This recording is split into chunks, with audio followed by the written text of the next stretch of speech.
Sorry about the last video ending so abruptly, but let's pick up on this new video. How you doing? Happy White History Month. Let's look at how y'all got played. How can a country of just 9 million people have such a grip on the world's biggest superpower? Why does the U.S. send $3.8 billion every year to Israel, while Americans struggle with healthcare, housing? I've been asking that same question now for over the past 10 years. Why so much money goes over there to them? But, it was crickets. Student debt. Why do American presidents, Republican and Democrat alike, all stand in line to promise loyalty to Israel no matter what? And why, even after thousands of dead children in Gaza, does Washington continue to send bombs stamped Made in USA? The answer lies in history, politics, money, religion, and power. Today, we're going to connect the dots. Let's start with the numbers. Since World War II, the United States has given over $260 billion in aid to Israel. Damn.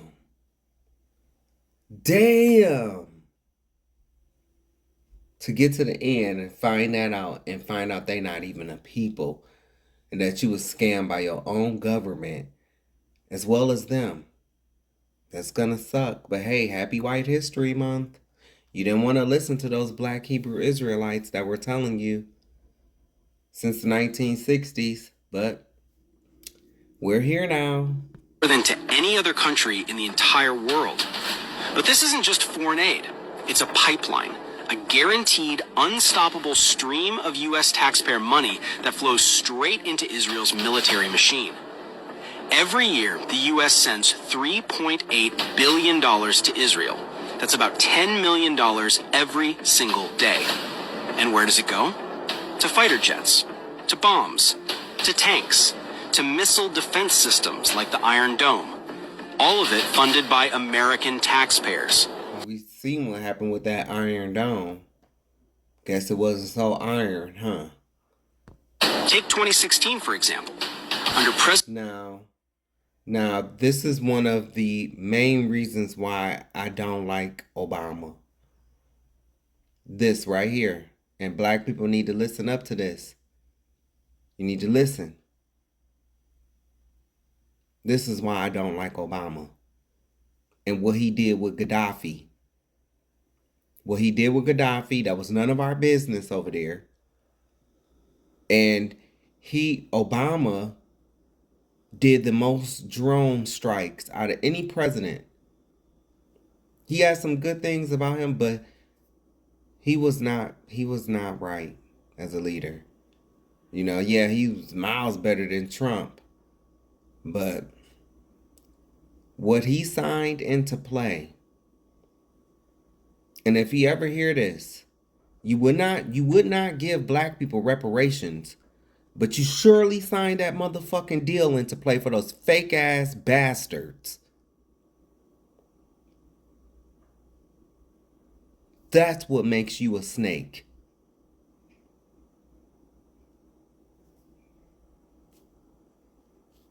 I said what the fuck I said. President Obama, the U.S. signed the largest military aid deal in American history. A $38 billion package over 10 years. Locked in, guaranteed, no matter who sits in the White House. That means while Americans argue about how to pay for healthcare or education, Israel never has to worry about where its next warplane is coming from. Here's the catch. Much of this money never even leaves the U.S. By law, a huge portion of the aid must be spent on American defense companies, giants like Lockheed Martin, Boeing, and Raytheon. So Israel gets the weapons, the corporations get the profits, and ordinary Americans, they get the bill. Take the F-35 stealth fighter jet. Each one costs around $80 million. The U.S. has... This and these motherfucking corporations. I'm telling you, because Amessica is a corporation. But these corporations, they're going to be the ones, they play a part in the driving America into the ground as well. These corporations. They damn near want to own you. They want to own you. They want to own what you say. They want to know what kind of organizations you've participated in. Just a total invasion of your privacy because they fear it might not line up with their corporations. That's bullshit. Their corporation's policy and what they call it, conflict of interest. It's bullshit. These corporations should be paying people a lot more money.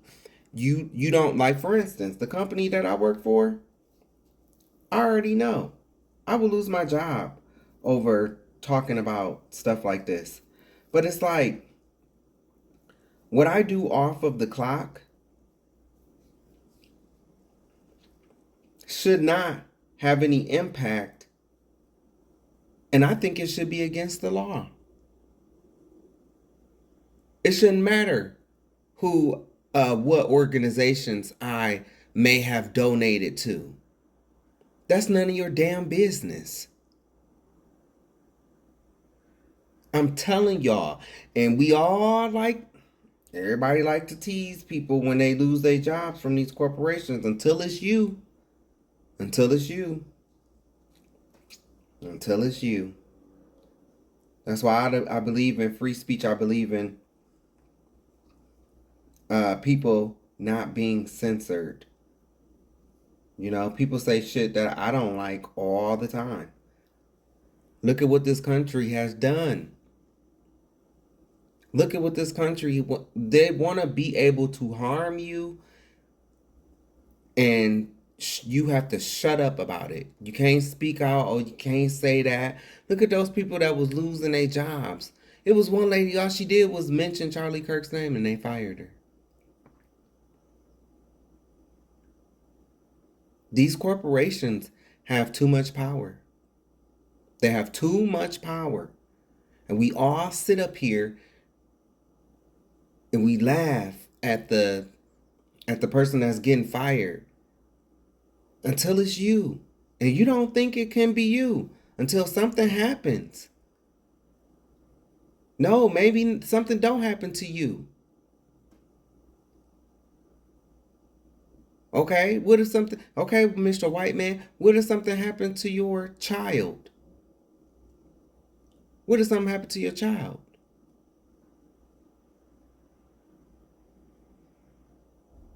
Then you go on a rant and you say things.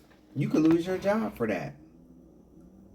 Because your behavior, quote unquote, doesn't align with the company's ethics, and it's a conflict of interest. It's bullshit. It is. It's bullshit. It's bullshit. That's the problem in our country. And it goes both ways, because look, I wasn't against when the Democrats was in office under Biden, even though I did not like Biden with his ugly ass. Even though I did not like him. I didn't like how, they were trying to censor Republicans. They were. But I didn't like that. And y'all didn't like that shit either. Freedom of speech. Freedom of speech, man. And guess what? Guess what? Shit, anything can fucking be deemed as hate speech. For real, for real. I'm a gay man, and I'm telling you, nobody is going to, let me put it to you this way. Sometimes, baby, it don't matter how soft you give the information. It don't matter how soft the delivery is. No is no. Sometimes people don't like to hear no, or sometimes people don't like to hear the facts. And no matter how nice you say it, or no matter, this is another thing, these corporations, they don't understand. They don't understand it. Because I can sit up here and tell you, no, well, I'm not able to do that for you. That's still no. Even though I've said it in a nice tone.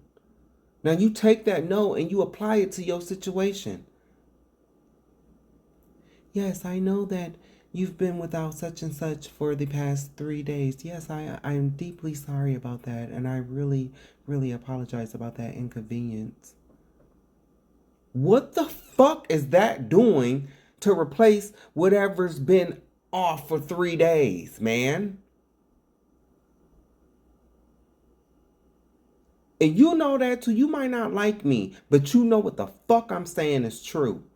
These companies, these corporations are not a reflection of the people. Sometimes, man, sometimes you need to be able to, bitch, press a button and stop the recording. Listen, bitch. You coming up in here trying to rush me into getting someone out to your home. Bitch, you're the one that haven't paid your bill in 5 months. You are the one. You on the other end of this motherfucking phone know that you haven't made a payment, bitch. We're in April. You haven't made a payment since December.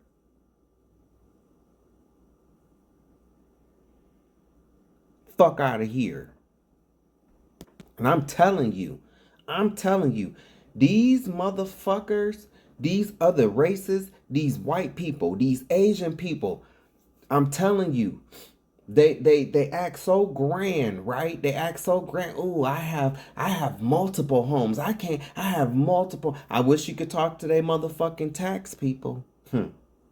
When it's time to do their taxes, and they have to add shit up. They don't. A lot of these motherfuckers don't even keep records. That's how lazy people are today. That's how lazy people are. These one thing, and I know I'm switching from the corporation to the people, but I'm telling you one thing I can say about these corporations: they all have apps. And you can go into the app if you wasn't against learning how to use technology. To you baby boomers out there, I don't feel sorry for you. I don't feel sorry for you because you older now. But when this shit first came out, you were so against it, and it's like you just thought that poof is gonna go away. Nah, you're gonna go away. That's the only thing. It's gonna be here after you gone. I don't like to do stuff on the line. Well, bitch, don't do it then. Well, you guys aren't gonna get your money. You think I give a fuck, bitch? You the one that's gonna be sitting there with such and such out. Bitch, my shit on.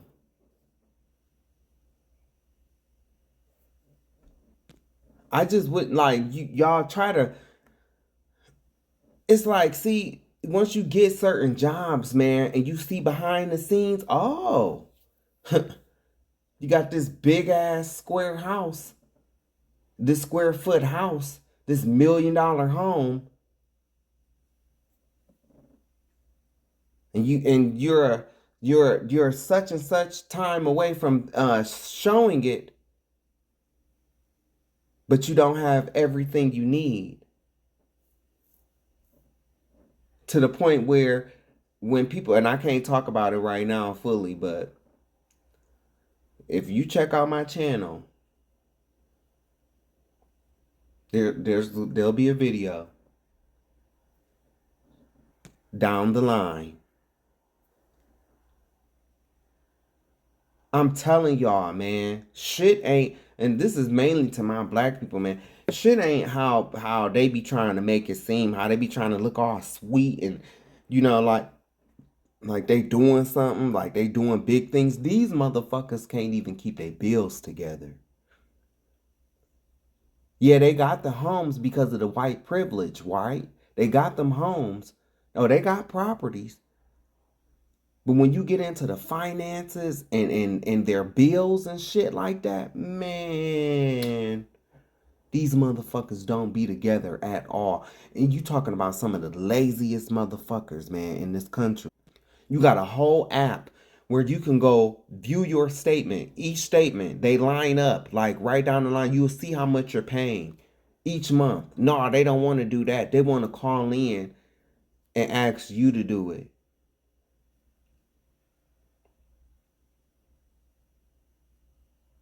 And even beforehand, even before I started, like I told you, I worked at Comcast for 8 years. I worked at Comcast for 8 years. I no longer work there, thank God. But man, these people, I would get people, I don't even read my bill. You're dumb. You're an idiot. You're an idiot. Like, I have 4 properties, and I know I should do a better job about keeping up my stuff, buddy. I know I should do a better job. But can you just add all of this up for me, please? And of course I'm gonna do it.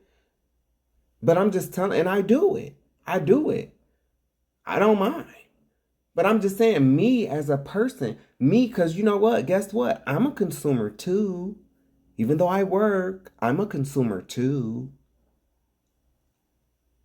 I guess I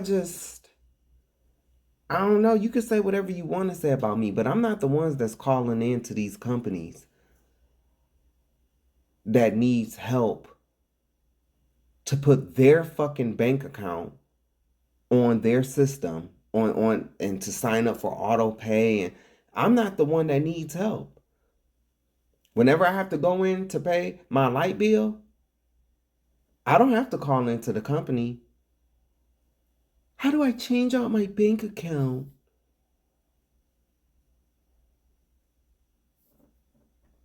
I'm telling you, man. And what does all this have to do? They explain it in this video how them fake ass imposters got all of our motherfucking money. And the reason why they got it is because Americans have become so motherfucking lazy. And it ain't just Happy White History Month on that. Nah, the only ones who I give grace to is Mexicans because they speak Spanish. And I don't mind getting a translator, and we will sit there. I will try to help them, as best as I can because I know they don't speak English. And it's wrong to, try to rush them and shit like that. They don't if they don't understand English, it's like you gotta be patient. And I am one of the most patient. I'm telling y'all, one day I'm gonna show you. How I talk on here, I talk totally different on the phones. You would not even know it. You wouldn't. That's why I know it's going to be shocking. Like if this was to go viral and people, it would shock a lot of people. It would.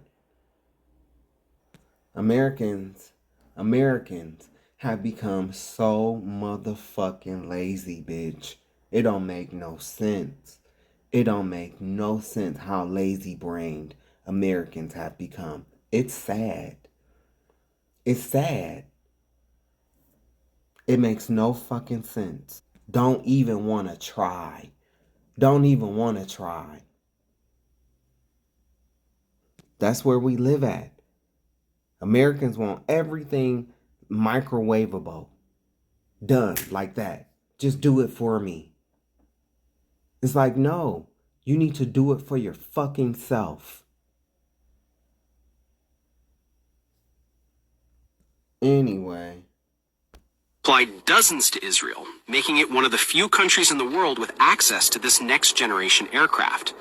Meanwhile, teachers in Detroit buy school supplies out of their own pockets. Or consider Israel's Iron Dome. Meanwhile, you have athletes that's making $32 million contracts. You have athletes that's making $32 million contracts while our school systems are in shambles. This, I'm telling you, this shit right here in the NBA and the NFL, you have athletes who are entertainment and who dribble a fucking ball and who carry a fucking ball down the field, making more than our doctors, making more than our teachers. And you want to tell me this country ain't backwards as fuck? But you want to protect your kids, right? You get mad at me when I say you don't love your kids. You don't care about your kids. Well, guess what, dipshit? This is another one of those ways. You should be outraged that you have people like these high-paid slaves that dribble balls make more than your child's whole school is worth. Bitch. Meanwhile, your child is in the classroom in first grade talking about get it sexy.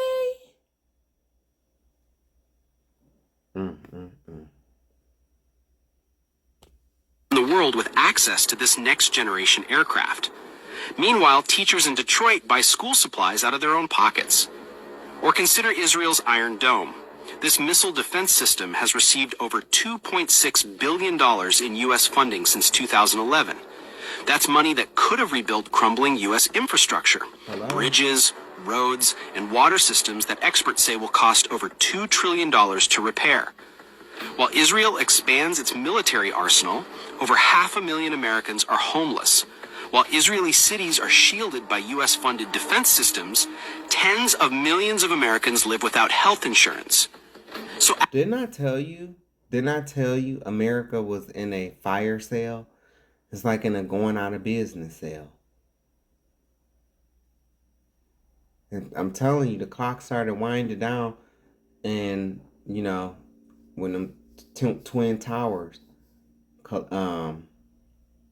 you know what happened with that. And then fast forward to Obama doing the fuck shit that he did. And like I said, I love Obama because, yes, he is a quote-unquote black man, even though he's biracial. He the closest thing we got. Because, trust me, we never had a real black president. We never had a real black president. Not one that's really black. You put somebody up in there like Bernie Mac, okay, then we've officially had a first black president. Okay? But yes, why? Why? ask yourself, why does a nation of 9 million people get unlimited U.S. tax dollars while 330 million Americans are told there's no money for basic needs? This isn't generosity. It's not charity. It's an investment in war, an investment in the military-industrial complex that profits from endless conflict. And behind every dollar, every deal, every jet and missile is a network of politics, lobbying, and influence that keeps this pipeline flowing. So the question is, why? Is this really about strategy? Or is there something far deeper? Money, power, and control driving America's unconditional support for Israel? This is where names matter. One organization stands at the center, AIPAC, the American... That's who defends these people. These people got a whole organization. And this organization, because, they say the NAACP is the black folk organization. That's why I speak against the NAACP. Because of who it was started by, who the money. Yeah, they put black faces in front of you. But the money was from these folks. Israel Public Affairs Committee. For decades, AIPAC has been called the most powerful foreign policy lobby in Washington. Its annual conferences draw thousands of politicians, business leaders, and donors, with U.S. presidents, both Republican and Democrat, showing up to pledge loyalty on stage. But it's not just speeches, it's money. In the 2022 midterms alone, pro-Israel groups poured over $30 million into campaign donations. But it's not just speeches, it's money. In the 2022 midterms alone, pro-Israel groups poured over $30 million into campaign donations. AIPAC's Super PAC, the United Democracy Project, spent millions to defeat candidates who criticized Israel. Even Democrats like Donna Edwards in Maryland or Andy Levin in Michigan, both targeted and beaten after questioning unconditional U.S. aid to Israel. The message is clear. Step out of line and you're gone. Former Congressman Paul Findley once said that voting against Israeli interests is political suicide. He knew firsthand. After serving 22 years in Congress, his career ended once he started questioning U.S. policy toward Israel. And AIPAC isn't alone. There's Christians United for Israel, led by televangelist John Hagee, mobilized. See, I've told y'all in the past, they allow pastors like this to come in and use their religious lingo. They use religious lingo. Like, talking about how Israel, y'all know some of the stuff this fat bastard would say. I remember when I first came into the church, before I found out black people was the real Jews, I would sit up and I would watch some of the stuff that he was saying. I think Perry Stone and stuff like that. But now today, knowing what I know, man, this guy is going to spend an eternity in hell. Millions of Christian Zionists to pressure Congress. There's the Anti-Defamation League, ADL, presenting itself as a civil rights group, but often lobbying to silence critics of Israel. See, that's what, the same shit. See, that's why they do stuff like the NAACP, right? So they can come back later and form their ADL and their AIPAC and stuff like that. These are organizations that have way more power and pull than the NAACP. Yeah, so you black, you get this, but we have this over here. This is 3 different organizations. 3 different organizations. And the proof is in the pudding. These people can say whatever they want to say about Asians, about Mexicans, about Native Americans, about black people. But you say anything about them and you are shadow banned. Pages are deleted. And right there, that shows biasness. Because you can find nigger all over YouTube. All over YouTube. All over social media. You can say that. But you can't speak about them. That's why I do it. Because somebody got to. Because guess what? A lot of you so-called tough men ain't doing it. You ready to speak out against the NBA, but you ain't, like I said, you ain't gonna stop watching it. You know, yeah, you want to join with these players and shit. You joining yourself with slaves. These people are high-paid slaves. Travion Henderson ain't shit but a hypocrite. A high-paid slave. It's okay for him to go around sending his nudes, right? To different girls, right? It's okay when they act immoral and unrighteous. It's okay.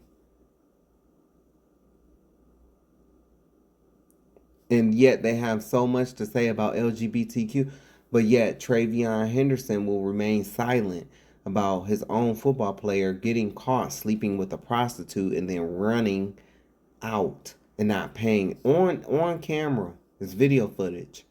Silence. That's why I say NFL players are nothing but niggas on the field. High paid slaves. That's the real pipeline. From high school to college,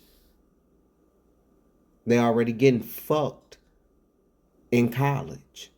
And it's not physically. You know how much money these universities bring in?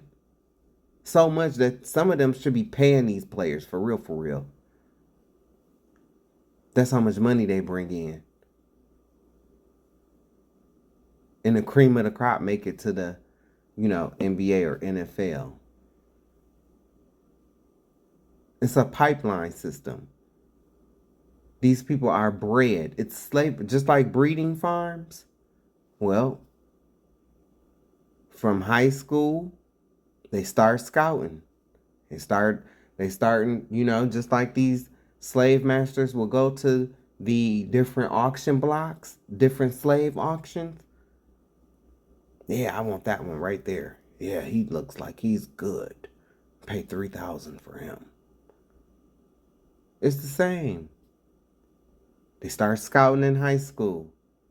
They follow these people throughout college. It's the same. They high-paid slaves. You see what LeBron James, Queen James, that's what I call him. Queen James. You see what he's in the headlines now for talking about Memphis.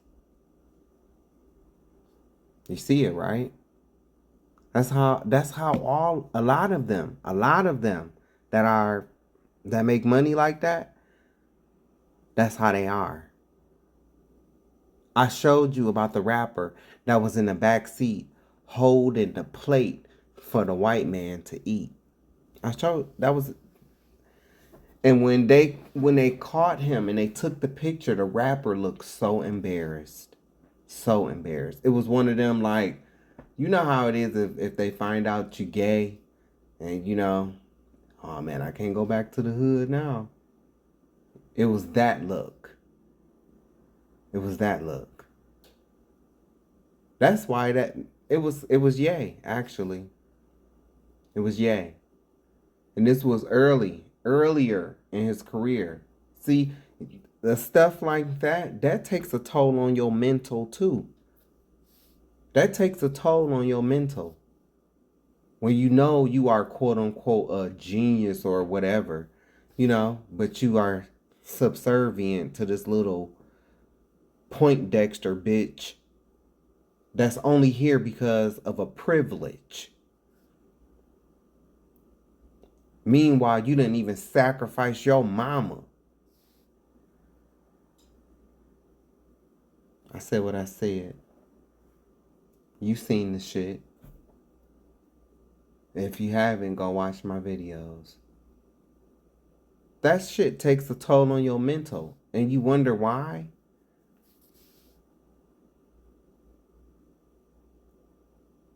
People are where they at today mentally. Like, but I know this is a society. We forget everything in 2 days. You even have celebrities that tell others, so just don't say nothing. It'll blow over in 2 days. That's how they got you programmed. But these people get all kind of protection and they do the most heinous shit. They do the most heinous shit. And they taking your money. But you got so much hatred for black people. But these people was the ones fucking you the whole entire time. Ain't it sad? And dozens of PAC. Not really. It's really not. That's what you get. Some with vague names like Pro-Israel America PAC funnel millions into local elections. Together, these groups form what scholars like John Mearsheimer and Stephen Walt have called the Israel Lobby. one of the most powerful forces in Washington, shaping U.S. foreign policy more than any think tank, business The upper tiers of white people. Because they all white. lobby, or grassroots movement. And the influence isn't only financial. The lobby has deep reach into the media. Grassroots. Baby, their grassroots is in Poland. And in Russia. In Khazaria, Georgia. That's where their grassroots are at. It's definitely not here. And it's definitely not anywhere over in the quote-unquote Middle East. And academia. Organizations like the Middle East Media Research Institute, or MEMORY, and the Washington Institute for Near East Policy, or YNEP, pump out reports, op-eds, and talking points that frame Israel as America's indispensable ally. This machine works quietly but effectively. Your ally been stabbing you in the back since the first time they bombed that ship. Oh, Saudi, mistake, it's mistake. Then shit, if you could have had a secret microphone, they would have been slapping fires. Got those motherfuckers. We got those motherfuckers. That's what you would have heard. They're like that friend that plays like they're your friend, but they're not your friend. They're the ones that's doing you in the whole time. I'm telling you, and I've told people, white folks, you know what the fuck I'm talking about. You seen that motherfucking Mortal Kombat movie when Kano kicks Sonya in her stomach. That's what it's gonna feel like for you. And black Hebrew Israelites tried to tell you since the 1960s. But you didn't want to listen. But I get it. I mean, I wouldn't listen either. I mean, they got bitches out here kissing their feet and shit like that. When a lot of them are still sinners themselves. I don't, like I said on multiple videos, I don't agree with that shit. You know? Yeah, I'm an Israelite. And I believe in Christ, but I haven't kissed the boots of Christ, so I can't make you kiss my boots. That's out of order. Presidents from Clinton to Bush, Obama to Biden, and now Trump have all maintained the same bottom line. Billions for Israel, unquestioned support, no matter the human cost. But money and lobbying are only half the picture. There's something deeper, a narrative, a story that has been carefully crafted for decades. For decades, Israel has been sold to the American public as the only democracy in the Middle East. From Hollywood movies to school textbooks, Israel is painted as a brave little country surrounded by enemies. And you know, they own most of Hollywood. They own most of the media. Meanwhile, Palestinians are often erased or portrayed as aggressors.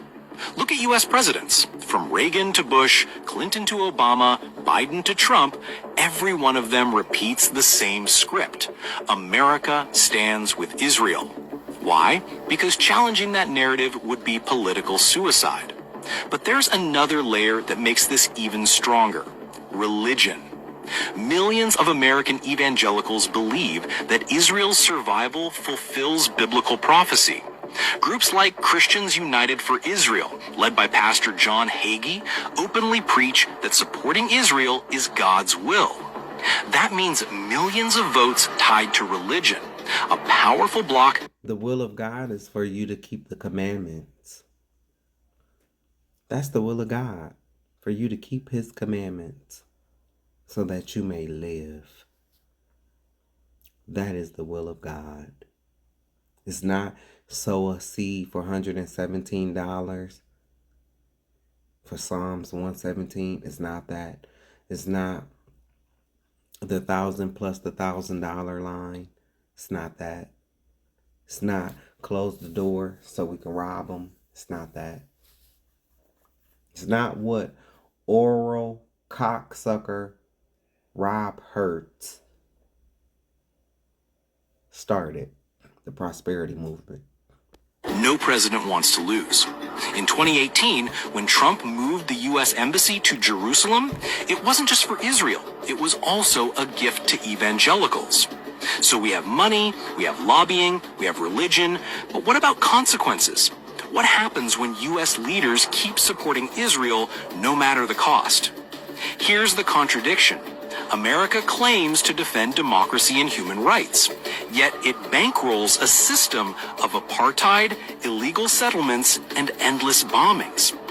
Every missile that hits Gaza, paid for with American tax dollars. Every hospital destroyed, linked back to Washington. And this is why so many are asking, who's ruling who? Is America guiding Israel, or is Israel guiding America? And in the end, they're going to turn and blame America for their genocide in Gaza. You watch. Because they did the same thing with the transatlantic slave trade. With the transatlantic slave trade. They did the same thing. Oh, our participation was less than 1%. Less than 1%. That's a lie from the pits of hell.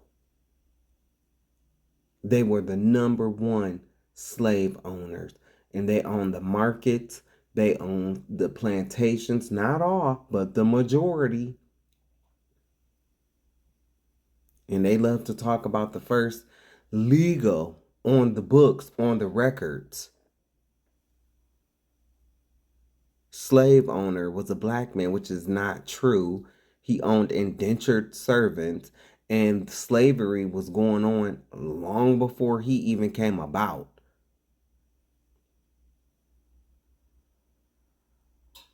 He's the first on official record to own indentured servants. And he didn't own black people. He owned indentured servants that were white as well.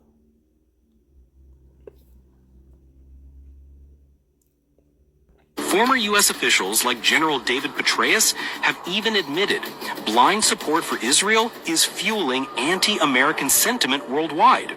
In other words, this isn't just about Palestine. It's about America's future. So, is Israel ruling the American government? The evidence is there. The billions in aid, the lobbying machine, the narrative control, the religious influence, and the political cost of saying no. And the reason why you don't know is because you're too distracted with the NBA and the NFL. And I know you will say, Savage, we can walk and chew gum at the same time. It don't fucking look like it. It don't fucking look like it. And then you'll sit up and say shit like that. But then it's like you don't like the flavor of the gum, but you're still chewing it. Then you take out another piece and put it in your mouth. And you're still chewing it, but you don't like the flavor of the gum. That's your equivalent to, oh, you feel so strongly about LGBTQIA and you're ready to link up with Jaden, right? But you ready to do everything but what you need to quit, what you need to do, and that's quit watching it. You're not gonna do that. I'm telling you. And I want every heterosexual, especially straight black man, to hear me. Feel how you want to feel about LGBTQ. That's your right. I'm not talking about that. I'm not. I'm not. Not questioning your views, not questioning. What I am questioning is the hypocrisy you display. That's what I'm not questioning. I'm bringing it out.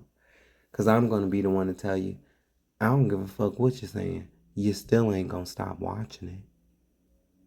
You got all these strong views. What you watching it for?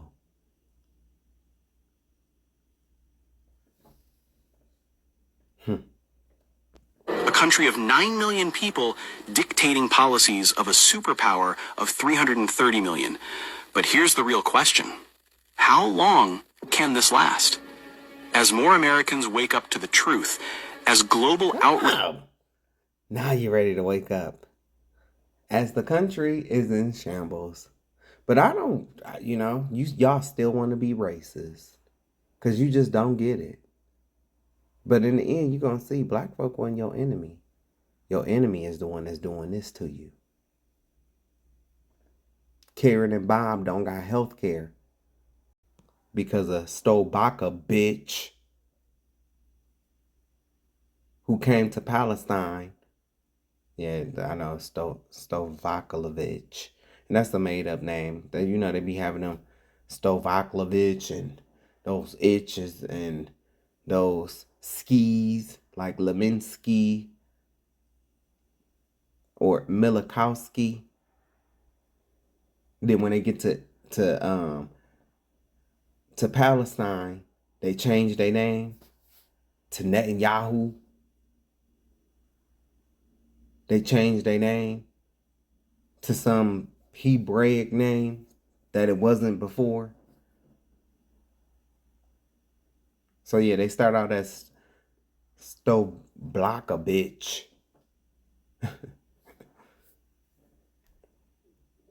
Then they change their name. Age grows, silence becomes impossible. And when that silence finally breaks, the question won't just be about Israel. It'll be about America itself. Whose interests is Washington really serving? Its people or someone else's? So I wanted to give a shout out to this person, Marcus Farrell. I know plenty of y'all have seen these videos like this. I went to his page. This is the one who be doing these videos like this. So go make sure y'all go check him out. As a content creator myself, I try to give everybody their credit for if I share something, you know, because some people will like try to download this video and then they'll try to repost it on their platform like it's theirs. And that's wrong. That is wrong. Especially when black folk do that to each other. I try to give everybody their just due. And I really mean that. So please go check him out. That's the video though. We know racism made America money. Slavery built the economy. 4 million people working for free will do that. Redlining locked black families out of wealth for decades. Private prisons turned incarceration into a Fortune 500 business. So, yeah, racism was profitable. Evil, but profitable. Here's where it gets embarrassing for y'all. It's 2026, and racism is now losing money. You're not even good at being evil anymore. Citigroup showed racism cost the US $16 trillion in lost growth. The wealth gap drags GDP down over $1 trillion a year. McKinsey found closing it could add 1 to 1.5 trillion annually. So while y'all are waving flags and feeling patriotic, you are mathematically making the country poorer. That's not opinion. Globally, even worse. Africa is one of the fastest growing markets on Earth. China's already there. Over 280 billion in trade. Building ports, highways, digital infrastructure across 54 countries. America still can't talk to Africa without sounding like a landlord. The US doesn't do partnership, it does dominance. And when you show up acting like you own every room, people stop opening the door. Now, the Strait of Hormuz. I'll keep it simple for the back row. 20 million barrels of oil flow through it daily. Disruption means gas spikes, inflation jumps, and your grocery bill looks like rent. Where's that conflict? Black and brown regions. Every time. The places you'll swear don't matter are the reason you can or can't afford gas. Monday. And let's be real, we don't beef with Norway. Nobody sanctions Switzerland. But let a country be brown and sitting on lithium. Suddenly, it needs freedom. Domestically, Black Americans are the most educated workforce demographic in the country and still underpaid because some of y'all would rather go broke than share a ladder. That's not pride. That's a tantrum with a price tag. Racism shrinks the workforce, kills innovation, and bleeds consumer spending. It is objectively bad business. If you're still riding with it, you're not a patriot. You're a liability. Racism made America rich. Now, it's making America broke. And y'all are clapping on the top deck while the whole ship sinks. We know. Hey, you need to hear it. In 1896, he published a book called Race Tendencies and Traits of the American Negro, in which he lays out all the numbers, and then he concludes that if we simply avoided allowing black people to have any access to health care, that within 2 or 3 generations, the whole race would die out, and that would solve the race problem in America. When Teddy Roosevelt, 1912, proposed a national health care system, people said no because black people will get it. When Franklin Roosevelt proposed a national health care system, it was the same thing. We don't want black people to get it. When Truman tried it in 47, same thing. Don't want black people to get it. We have to figure out a way to keep black people from using Medicare. And the way that they came up with was to have a 20% hole, a gap in Medicare, so that you had to pay 20% of your doctor's bill and your hospital bill, and that would discourage poor black people from showing up at the hospitals. Nearly 100% of the reason why the United States is the only country in the world that doesn't define healthcare as a right is because of racism. Well, I mean, then if they abort every black baby in this country, then you would have nothing to eat and you wouldn't have anything to rape. This Trump judicial nominee reminds me of one of those gay white men, those DL gay white men who probably is part of the reason why Grindr app crashes during their little Republican national conventions. Fuck you, you reptilian looking ass cracker. I bet you he's into children. What? Wait, you wanna hear something fucked up? Wait, let me tell you something fucked up. Americans can barely pay for groceries. Gas costs a gazillion dollars a gallon, but you gotta pay your tax dollars. Your tax money goes to Israel so they can have free health care. Oh, we so stupid. You voted for this shit. Oh my God. Oh my God. Wait. Wait, that's not it. That's not it. These motherfuckers convinced our dumbass president to start a war. No other president would do it because it was too stupid, but our president did it, and we paid for it. With your money. And they got free health care. You can't afford no fucking health care. Oh my God, wait. And they college, when they go to university, it's almost free. You still paying your student loan. It's almost free because of your tax dollars. You pay for their tuition, their health care, and their war. Oh my God. Wait. And the Christians are all for this. And Israel is a pedophile-free zone.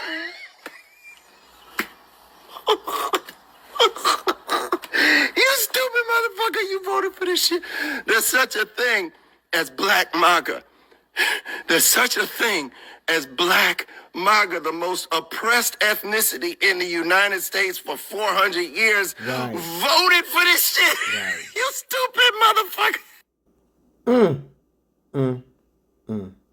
It's from 2024. And you know what I showed you on the last video? Yeah. I'm talking to a lot of black men. They say they're supporting Donald Trump. Do you believe that? Who are you voting for? Donald Trump. Trump. I have to go Trump, man. You said Trump. Yes, I think they are, and I think the reason why the money he gave away last time he was in office is what they're looking for again. What money? Even if it was illegally or illegally, the PPE loans, stimulus, stuff like that. That wasn't him. Who was that? That was a Democratic Congress. Oh, that was he doesn't give away money. I didn't know that. I didn't know what. But they probably think that's what the case is. You know, they're actually looking and seeing who's going to benefit me more. Let me not just make a blind vote. You run with the color people. You run with our type. That's why we like him, because he's more for us. I think a lot of black men, they want something different. They don't just want to follow the black vote. Are y'all in the same household? Yes, sir. He kind of feel like his vote doesn't count almost. That's the part that's kind of discouraging. Yeah. Well, how do you feel now? How do you feel now? Have you tried to go anywhere? Have you tried to get on a plane, sir?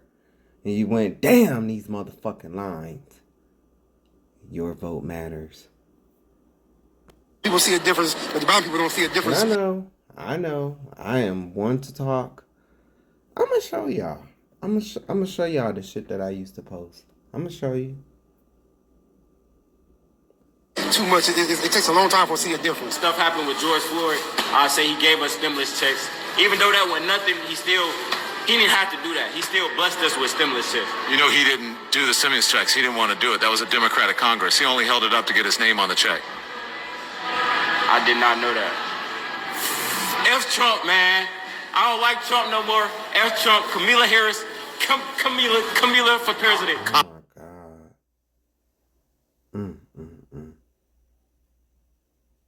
Just.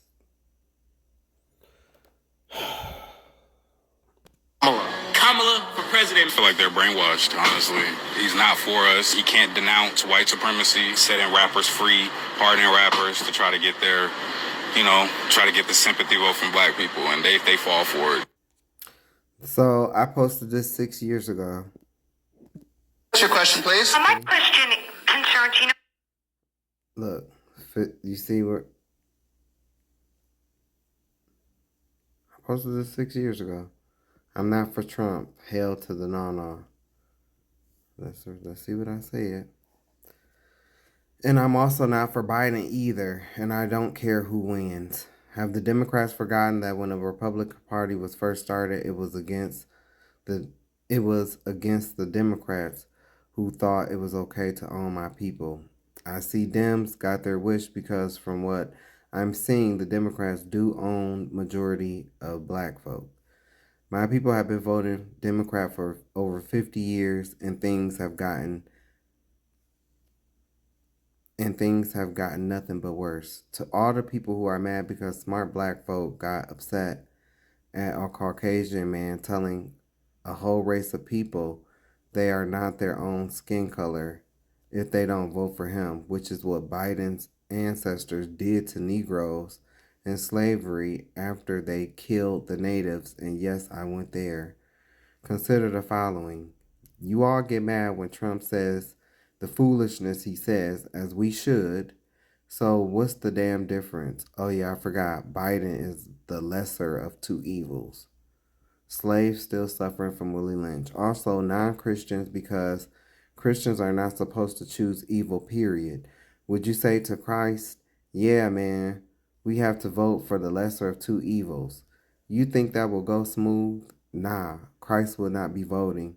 And he definitely wouldn't like how Obama told Christians they don't need a Messiah. Fuck out of here. My people perish for lack of knowledge. I think it's a shame to even think the Most High has something to do with the presidential election. This proves people don't read their Bible. You know what's sad? We sit here and argue while both Biden and Trump probably sitting up together in the Bohemian Grove doing their rituals right with Obama. But they got you distracted with this whole Trump not wanting to hang Obama's picture in office. It's called propaganda. These people make you think they don't get along with each other when they really do. Putin and Trump are friends just like Trump and Obama are friends. It's all a charade. They just playing their part. I'm not sorry that most of my people are just too blind to realize that, because 2/3 of my people will not make it anyway. Too caught up in worldly elections. They trust man more than they do the Most High, and it shows.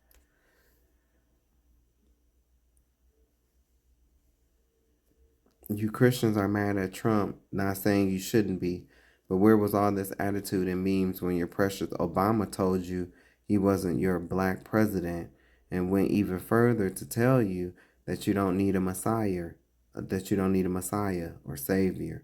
You turned a blind eye just like you doing right now. You mad at Trump, but where was the outrage when Hillary won the popular vote? Time and time again, these people show that the whole system is rigged. Bush brother and the Florida elections, they instituted this electoral college BS 78 years before my people came out of slavery. Why? They knew one day we could control their narrative of who gets in office.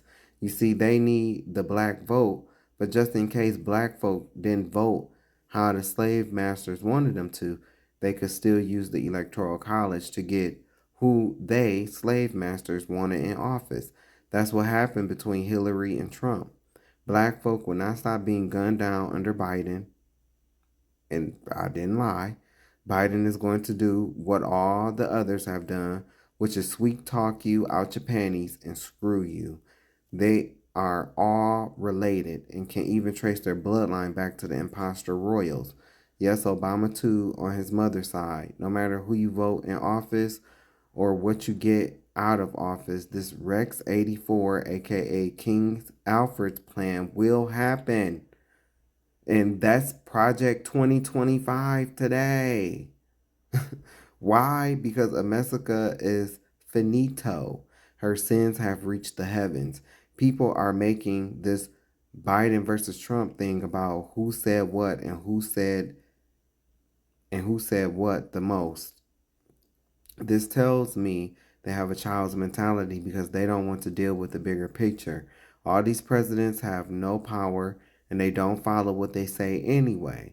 How do you know Biden won't get in office and go against everything he said while running for office? Amessica is a corporation, which is why your birth certificates are worth money on the stock market after the 1933 Starman Act. Look it up. Controlled by the imposter Jewish bankers like the Rothschilds.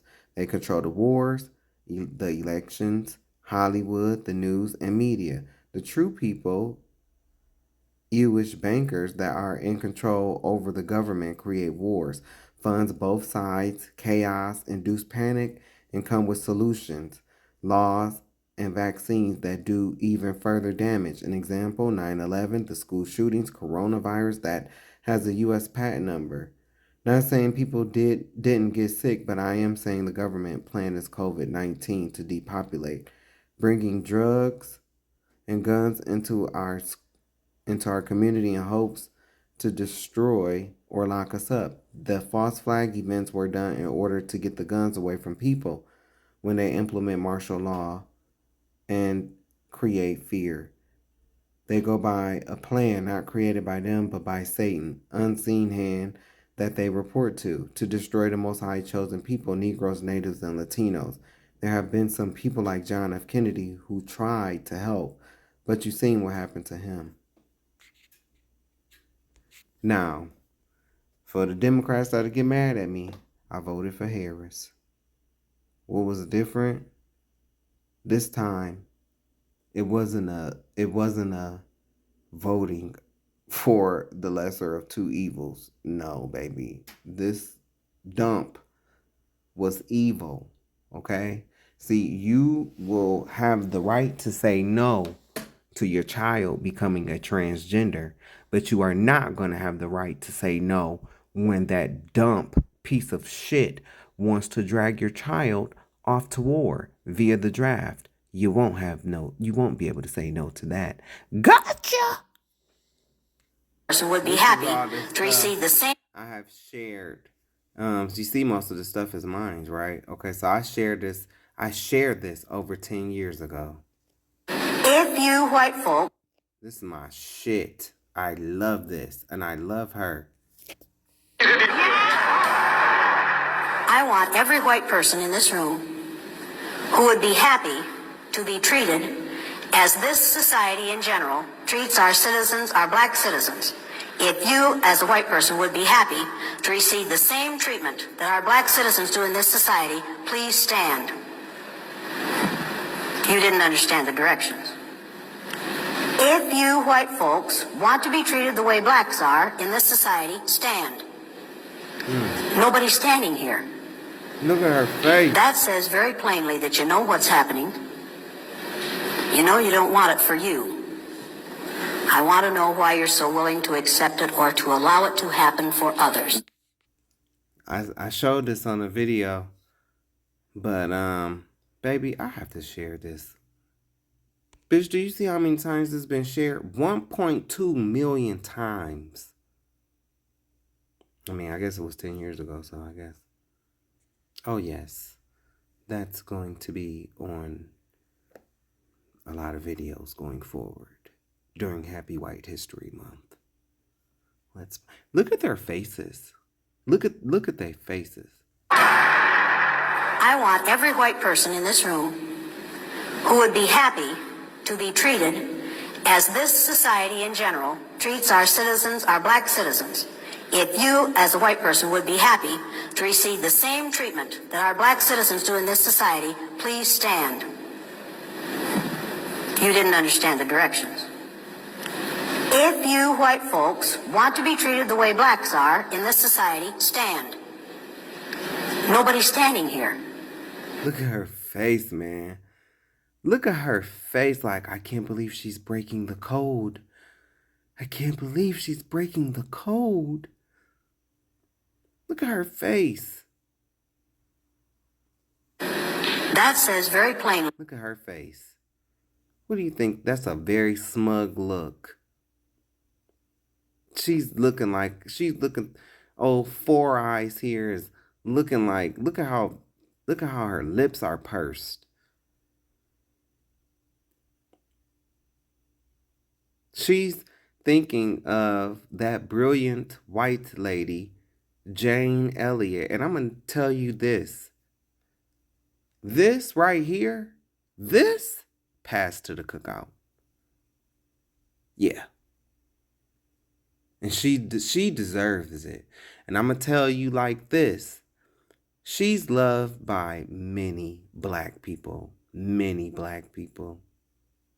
She's loved by many black people. I love Jane Elliott. Love Jane Elliott.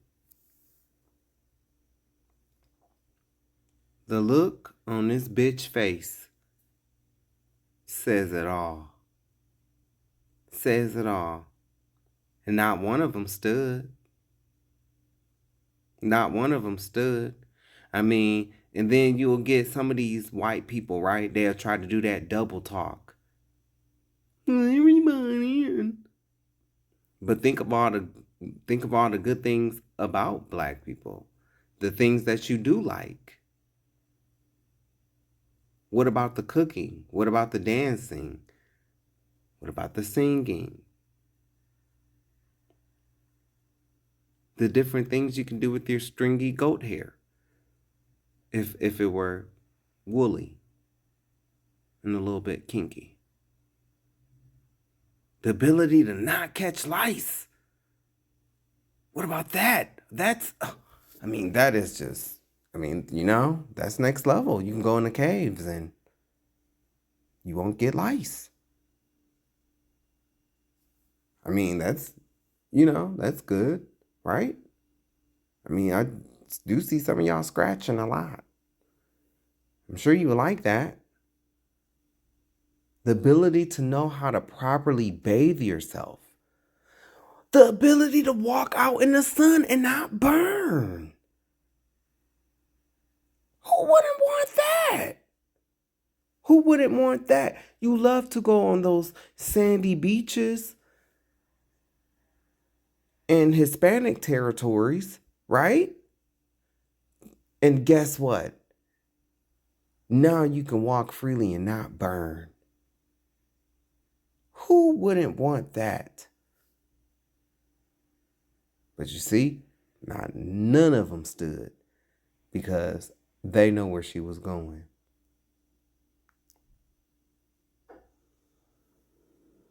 This bitch, oh no, I'll keep my raisins in my potato salad. That you know what's happening. You know you don't want it for you. I want to know why you're so willing to accept it or to allow it to happen for others. Oh, Blondie was speechless, huh? Fake ass Harley Quinn looking ass bitch. She was speechless. I guess when she heard black, she put that motherfucking thing in her mouth. She's so used to, you know what? Let me not even. I bet you black men are gonna chuckle. I want every white person in this room who would be happy to be treated as this society in general treats our citizens, our black citizens. If you, as a white person, would be happy to receive the same treatment that our black citizens do in this society, please stand. You didn't understand the directions. No, they didn't. If you white folks want to be treated the way blacks are in this society, stand. Nobody's standing here. Take that dick out your mouth. That says very plainly that you know what's happening. You know you don't want it for you. I want to know why you're so willing to accept it or to allow it to happen for others. Then that white girl, when she removed her hair from her face, she looked just like the Beast. I don't know. She looked ugly. Oh, it's like, girl, put your hair back on you over your mouth. Look, I'm just telling y'all. I'm not down with Black Lives Matter. See, from the outside looking in. That was 6 years, this was 8 years ago. What do Democrats, Republicans, police, EMS, and gangs have in common? The same colors. Coincidence? I'm just letting it be known. And this is Happy White History because Joe Biden, ugly ass, is white. It needs to be repeated. But this is what the crime bill is. Now, wait a damn minute. This is the scum y'all want my people to vote for? I mean, I don't care because I wasn't voting anyway. Yes, I'm against Trump, but I'm also against this loser too. I just can't believe my people can be so senseless at times. Are you serious? Have you listened to this speech? Who you think he talking about? You think he changed? You can't be that dense, my people. See, they tell you how they've been feeling. You just forget and go on with the charade. Vote for what? Change? Fuck out of here. I'm saying through my megaphone. Change will not come with this current system in place. Listen to this filth of a speech that was a plan to target my people, and look where we at today. Wake the fuck up. It is stupid to choose the lesser of two evils. You know, I hear that a lot, especially from Christians, but I thought it was wrong to choose evil. Will Christ choose the lesser of two evils? The whole system is against us.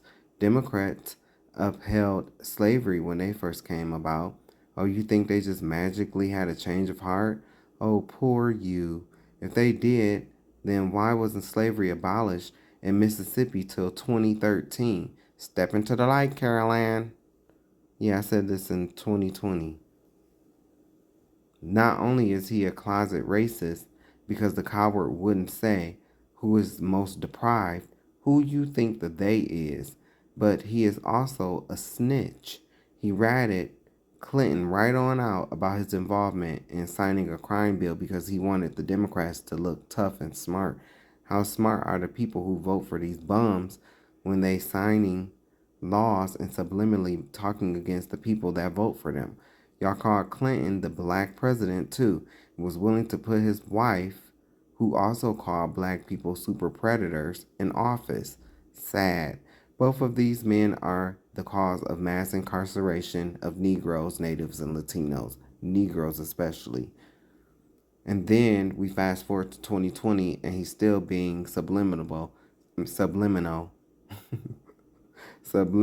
telling a whole race of people they not the color that the Most High gave them if we don't vote for him. Man, what? Fuck out of here. Oh, I'm sorry, you still butthurt because one bum won't hang up another bum's picture who also did nothing for our people in a house that was built by my people. When I mean nothing, I'm talking about reparations. You know, and I mean Obamacare was, or the Affordable Care Act is better than what you have now. In a house that was built by my people after land was stolen by rape and murder from my people. Do what you do, but I think it's mentally ill to keep participating in a system that was not made for you, but against you in the first place. You know me. I wonder when black people will wake up and smell the coffee. He said what he said and actually got the black vote. First thing he did was for trans and Asians. He is just like the rest who have really done nothing tangible for Negroes. Now I just seen where funding for HBCU is dropping from 45 billion to less than 2 billion, shaking my head. It amazes me how his people can make it about color when they want, but when we start speaking on how our color is exploited, all of a sudden it's let's not make it about race. Oh, I don't see color. Race card, reverse racism. Yeah, right. But this man can sit up and say, if we're not for him, we're not black, as if he is some pure white angel coming to save black folk, shaking my head. He is worse than Trump because he is slick with his racism. Negroes did the same thing with Bill Clinton, so stupid to regard him as the black president, all because he culture vultured a few jazz tunes with a saxophone on a late night talk show. Is that all it takes to get black people's vote? This is the same man that passed the 1994 crime bill, aka the Three Strike Law. He fed the prisons thousands of black men and women. His wife is even worse. She idolized Margaret Sanger, the founder of Planned Parenthood. Research how she felt about black people. Hillary feels the same way. I'm starting to get a feel that black people vote Democrat because that's what we have been doing for decades. Most don't research and read the policies or even know what the candidate truly believes in. That's on the white people side too. They just vote because it's Democrat. That's definitely what it seems like. Just like how most black folk that go to church truly don't know what the Bible actually says.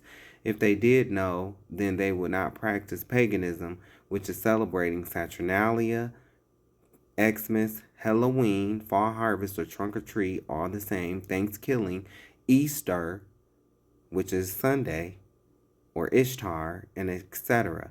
They will practice the feasts and holy days of the Bible.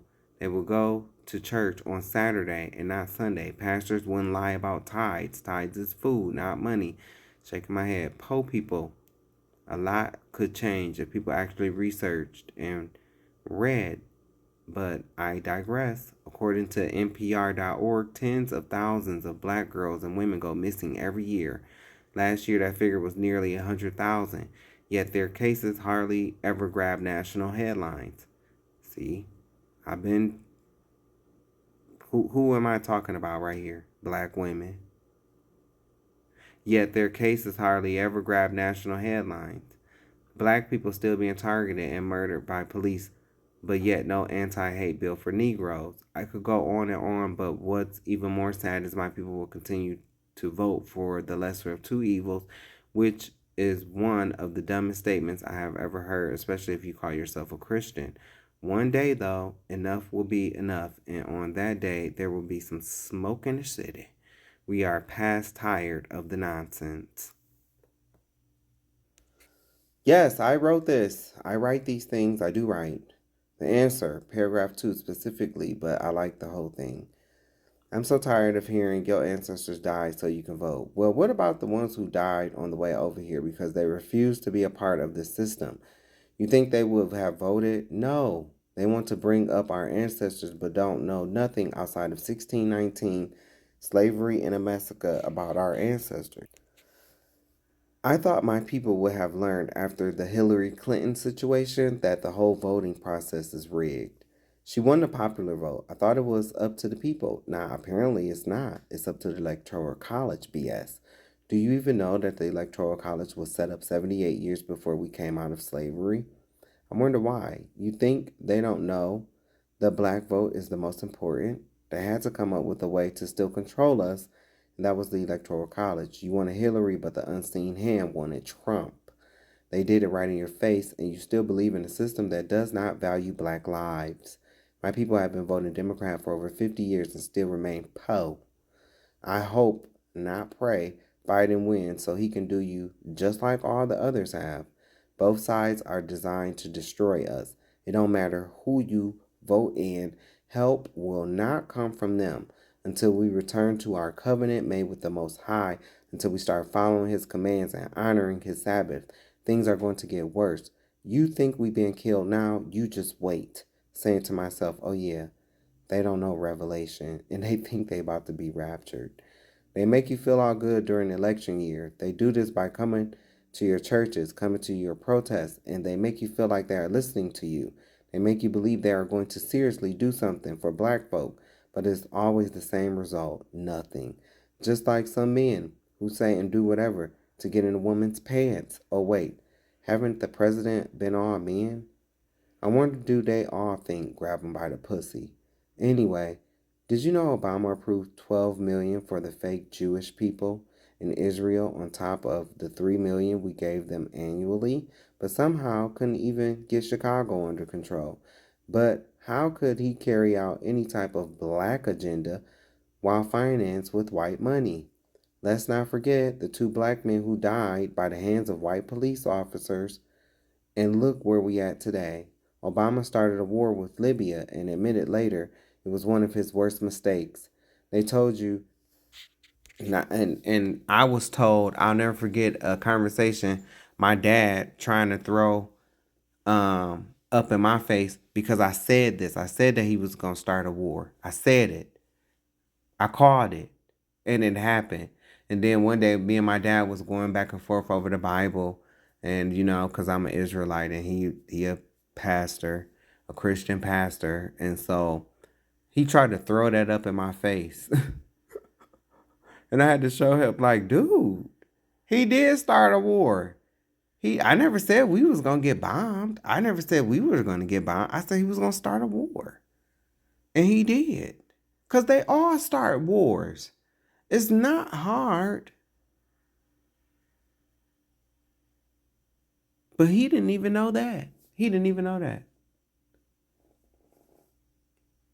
They told you the war was about trying to stop Gaddafi from killing his own people. Propaganda. They lied. And you believed them. Bless your little naive heart. Even if he did or was killing his own people, doesn't Amessica kill his own unarmed black people or put them in jail? How are we any better to tell someone else to not do what our country was built upon? Even worse, because this land is stolen. They can't take my pen game, for real. These are real lyrics right here. They wanted Gaddafi's gold because he was about to stop using the American dollar and create his own dollar called the Afro. That's cute. Backed by his own gold. That would have been a threat to Amessica. At this time, there were 3 countries that has their own gold in their own banks. Those 3 countries are Libya, North Korea, and Iran. Today, there is only one left. North Korea recently lost its gold under Trump, which is why Amessica will make war with Iran. But Iran got something for Amessica, and we will lose, resulting in Revelation 18, King James Version, happening. Bet you won't be raptured by then either. I keep laughing at this false rapture doctrine the church teaches. If you want to know why, just read my lesson on the rapture. I have a video of it too. The war with Iran will spark Armageddon. The unseen hand uses Amessica like a Debo from the movie Friday to bully other countries. Out they go. Obama even told you that you don't need a messiah. Bitch, I wrote this in 2020. I wrote this in 2020. So to everybody that doubt me, everybody that got something to say, I ain't never been in a camp. I'm a real empath. I'm a real seer. And the Most High is with me. Always have been since I was a child.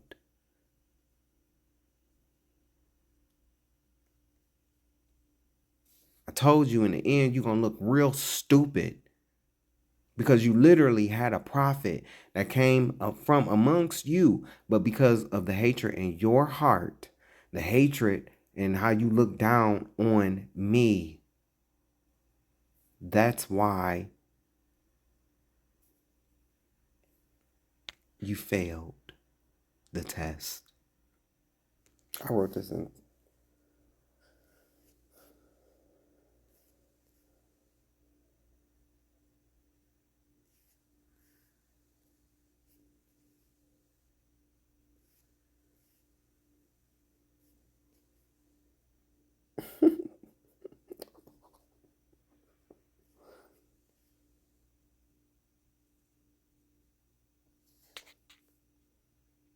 Yeah.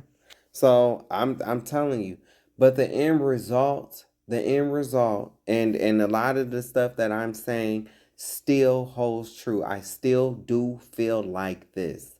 I have not changed. I still do feel like this. But bitch, it was different this time around, okay?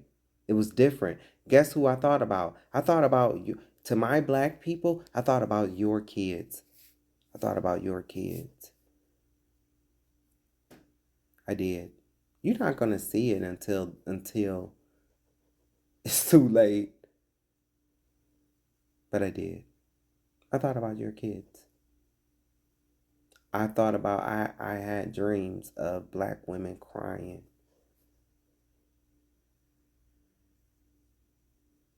I had dreams about white women crying too, but I don't give a fuck about them. But I had dreams about, well, not all. Not all. There are some I do care about. But I have dreams about black women crying about their sons going off to war and never coming home. So it is what it is. I try to buy us more time because we definitely need more time. But the Most High said, bullshit, bullshit.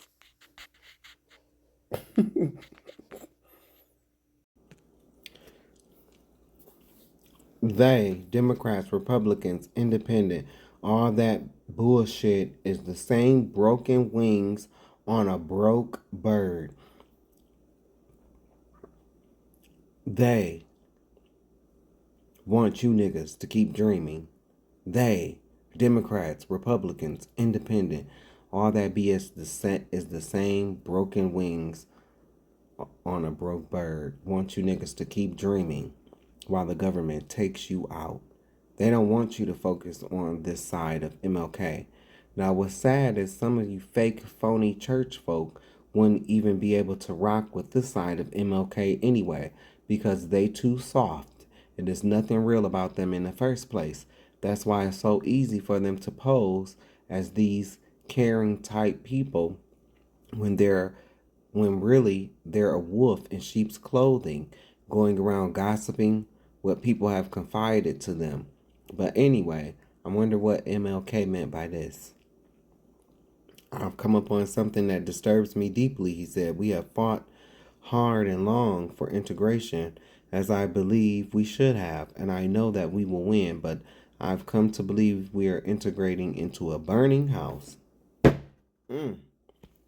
Until we commit ourselves to ensuring that the underclass is given justice and opportunity, we will continue to perpetuate the anger and violence that tears the soul of this nation.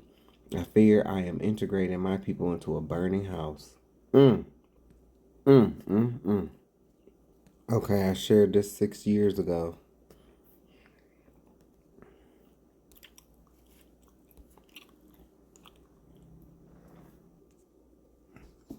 I couldn't read it.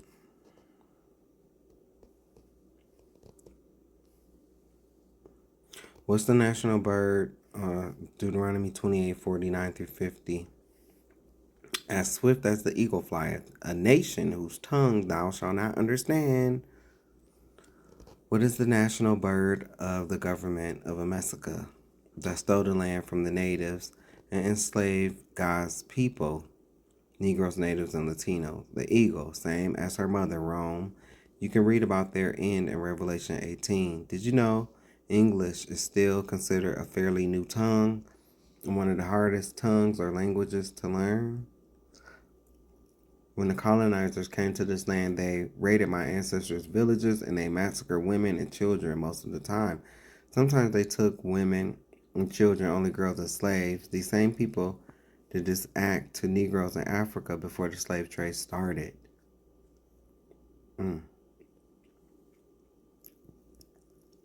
Obadiah.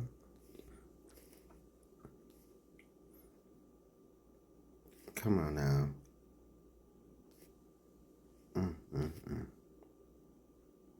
Come on now.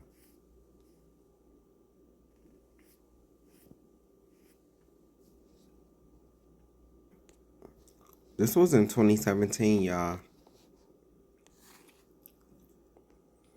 Coming soon to Amessica, the Medes, this is the edit history.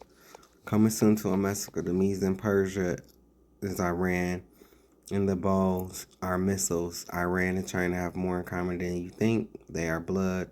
Isaiah 13 parallels Revelation 18. This will happen. The church will still be here when this happens. The church will go through tribulation. That's why Psalm 91 says what it says. He will keep safe only those who have the testimony of Christ and those who follow the commands.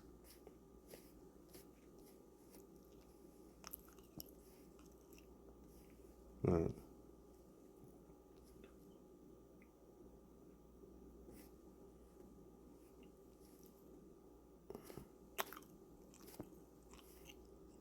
Look. It's the edit history. Yeah. So if I just did this, and you see it's the same. Shit, let one of y'all own tell you. This a white lady. I don't hate her. She a Gentile. I love her. I love her. She is a Gentile. A servant. And no, I better not see her kissing nobody boots but Christ. I don't play that shit. It's not right.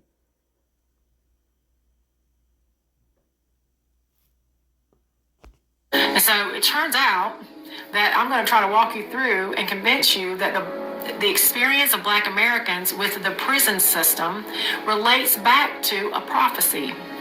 So we'll start off by reading the prophecy. This is Isaiah 42 and 22. But this is a people robbed and spoiled. They are all of them snared in holes, and they are hid in prison houses. They are for a prey, and none delivereth, for a spoil, and none saith, restore. Listen to the language of this prophecy. When you talk about a prey, a P-R-E-Y, when you talk about a prey, you're not talking about somebody that's done something unjustly and they're getting what they deserve. A prey, when you prey upon somebody, the prey is the victim. That's the language of the prophecy. When you talk about somebody being snared, same thing. So this prophecy is talking about an unjust imprisonment, okay? The prophet identifies that Israelites would be robbed, spoiled, trapped, preyed upon, and hidden in prison houses. This is not the description of the chosen people of the Most High having farmland, nobility, and self-rule. This is a picture of confinement, injustice, and lost agency. Who are these people that we're talking about? Who are the Israelites? Let's recap. Israelites came from Jacob. We had Abraham, Isaac, and Jacob. Jacob had 12 sons. Hey, friends and family, I need you to lean in. Black people are not angry enough because we won't let them be. We have added so much criminalization and stigmatism to the expression of black anger. We are not letting them express how bad things actually are. When they express an appropriate response, we get uncomfortable, and white discomfort is unsafe. We hold so much systemic power that if anyone makes us uncomfortable, it is an unsafe environment for them. We have too much to answer for. I have too much to answer for. I knew police brutality was bad. I knew that. But I didn't make a post about it until Alex Preddy was murdered. I made a video about Trey Reed. But I believed it was like an isolated incident. I was shocked when I heard the news. That is the white privilege I've been able to live with, to think that this was an isolated incident. I didn't know that lynchings had never stopped. There wasn't even an anti-lynching bill until the 2020s. There was no legislation about lynching until the 2020s.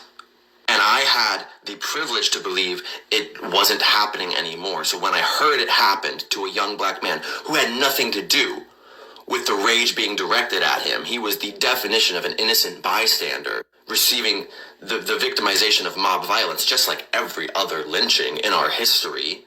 And my sensibilities about the way this country is, were disturbed. Keith Porter Jr. was just as murdered as Alex Preddy and Renee Good. It took protesting for white people to receive the police brutality that the black community has been facing since there was a black community.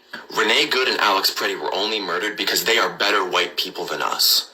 We need to sit with that and then stand up. Why do only black artists and Haley Williams make music about police brutality? It's not just a staple of the hip-hop genre. It's not a thematic element. It is the ongoing continuation of the single greatest crime ever perpetrated against humanity. 2/3 of the world's nations just agreed that the Atlantic slave trade was the greatest crime against humanity, and our country disagreed with them.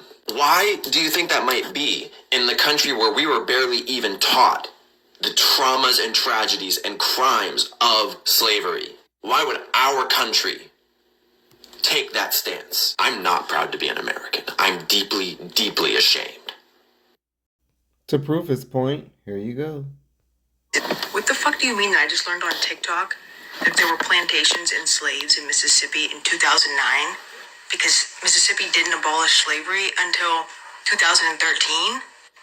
Yep, and they just made lynching a federal crime in the year of 2022. And I would like to point out that I just showed you posts of me talking about, do you know how long I've been talking about Mississippi? I'll never forget when I first shared it. When I first shared the post, people was trying to fact check me. Oh, you don't know what you talking about. I'm like, here's the article right here, doofus. It's from one of the ABC or I think it was ABC News. It was one of them. I showed it plenty of times, but I never forget. When I showed it, when I talked about this stuff, crickets. Now you see it everywhere today. That's why my Facebook page is my receipts. I've been talking about this stuff. With the Emmett Till Anti-Lynching Act. And when slavery ended, a lot of people didn't know they were free. They just didn't tell them. It was a whole year before some slaves realized that they were free. Well, they did more than not tell them. No, some of them prevented them from leaving. They did more than just not, tell them. But he's right. But they did more than that, though. They stopped them from leaving. Hence where you get that Juneteenth from. You know, that day that people said was made up out of nowhere and that never existed? Yeah, that day. History is taught in America to coddle the feelings of white Americans, to mentally save them from collapsing upon themselves. Because if history was taught in this actual form, right, you have to understand that what we have about history is what's documented. So imagine what's not documented. Hello. That's what they never want to...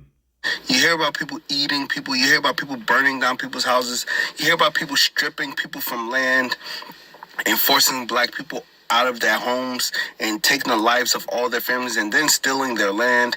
And then you hear about all these horrific things that happen within history. Imagine what we are not getting. So once again, this is another content creator that I do like. And like I said, I try to give everybody, I do most of the time. I'm sure there's times where I slip. I ain't perfect. But I try to give everybody their props, everybody their credit, because this is not just a me thing. Even though I've shown you a list. I've shown you what this project started out as and how long I have been sharing this list. So I still recognize that it's not going to just be me alone. No, it's going to take a collective effort. A little bit of this, a little bit of that. You ever wonder why so many inner cities across America look the way they do today? It wasn't by accident. It was actually the result of policies, prejudice, and profits. Today, we are unpacking the history of urban decay and white flight and how they reshaped Black communities forever. Now, when you look at abandoned buildings, struggling schools, and underfunded communities, it's easy to think it just happened, but it didn't. It was all part of a long history of systematic decisions that moved wealth out of Black communities while trapping Black families in cycles of poverty. Let's talk about the roots of urban decay post-World War II. Now, after World War II, America experienced an economic boom, but while the suburbs were thriving, inner cities began to decline. Why? Because of intentional policies. From the 1930s to the 1960s, the federal government literally drew red lines around Black neighborhoods, marking them as high risks for home loans. Now, this made it nearly impossible for Black families to buy homes, build wealth, or access to credit. This is redlining. Now, let's talk about the GI Bill.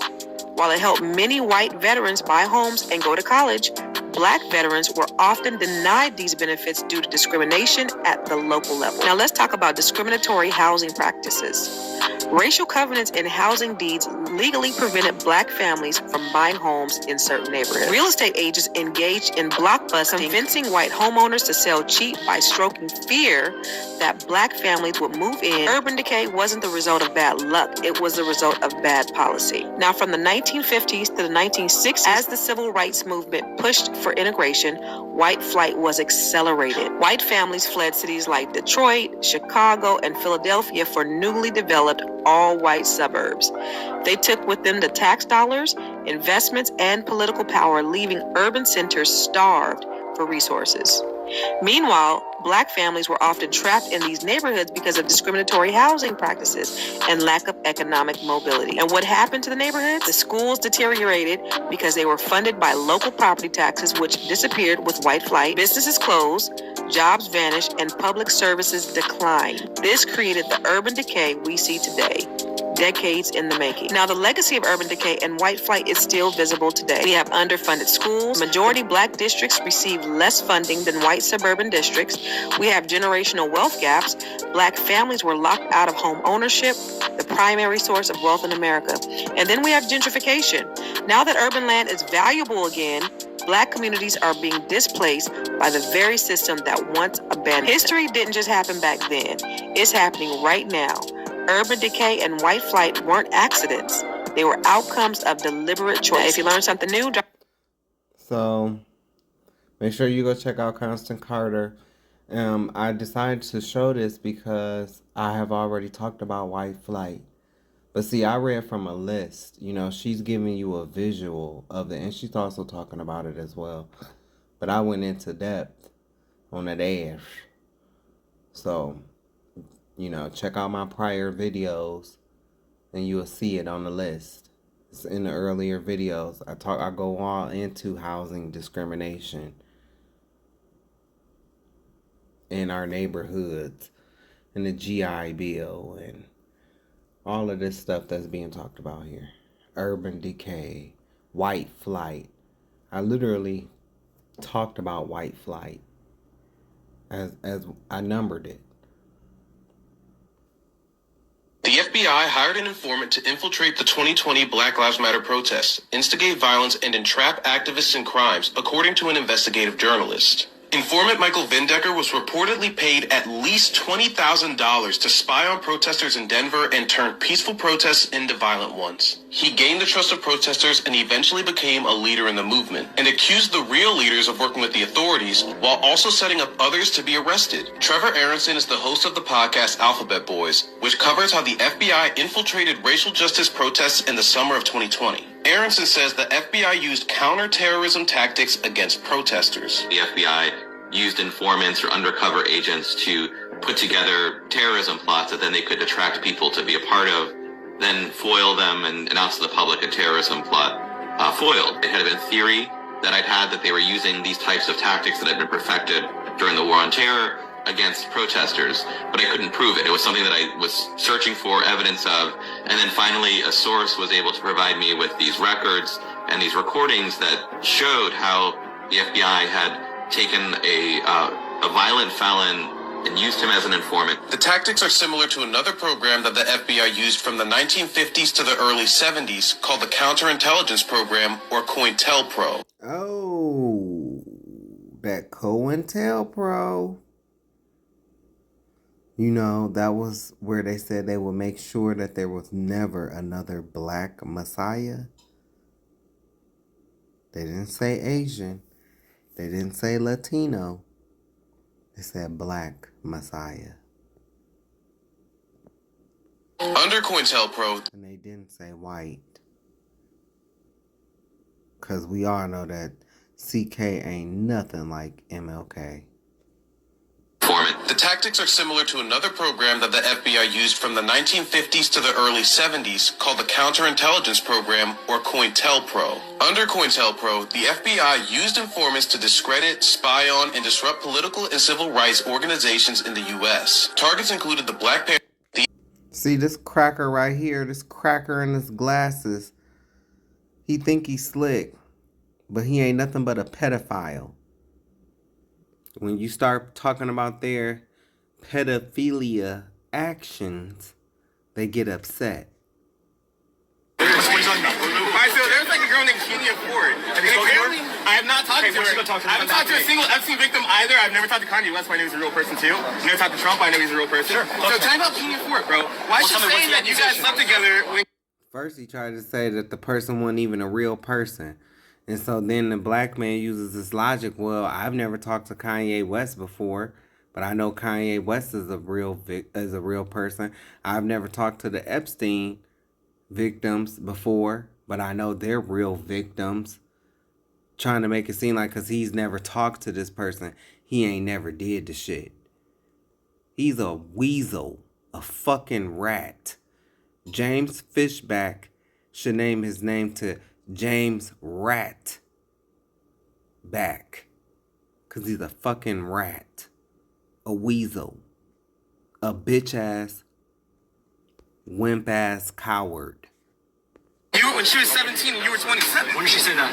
She said in court. I'm glad it was in court. Before you ran for office. I'm glad it was in court. What happened? What did the judge say at the end of that court? He dismissed that. It was a 7 hours of testimony. You should know that when something goes to court... It was about cyber stalking, not about smashing when she was a minor. Hey, bro, you want to listen? Hey, bro. His mask is slipping. That's why he's smiling. He's losing control. You saw that smile.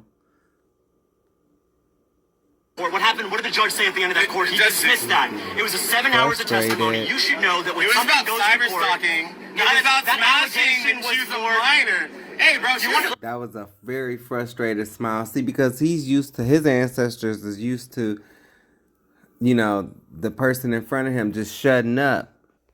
But now he getting frustrated. He getting frustrated because he's being challenged.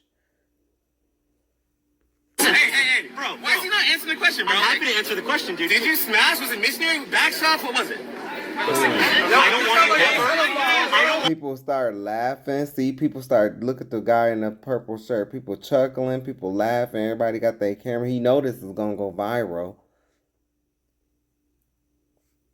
I don't want you ever smashing girls, teenage girls, in our state ever again. So promise me, never smash. See, he think he trying to flip the script. Don't you ever talk about women. You're being accused of being 27 and sleeping with a 17-year-old. But see how they try to flip the narrative? They try to flip the script. When they can't do that, at all, they mask slip. They mask slip off their pale face, sunburnt, Neanderthal ass face. Why haven't I been arrested? I don't know. Why haven't I been arrested? I don't know. You should be. You haven't, oh, he was about to say it. You haven't been arrested because you belong to a system that protects pedophiles like you. You belong to a system, the good old boys in Florida, that protects racist, dump-supporting, Hester Chester, sunburnt, cave-dwelling, Neanderthal, monkey lip, having ass, blind as a bat. As people like you. That's why you haven't been arrested. That's why. Doesn't mean you didn't do it. Y'all been getting away with shit. People who look like you been getting away with shit. You got people who was pardoned from January 6th, even though they ended up getting a life sentence for being a pedophile, but still nonetheless, they were pardoned. But he about to say it right here. I don't want you ever smashing girls, teenage girls, in our state ever again.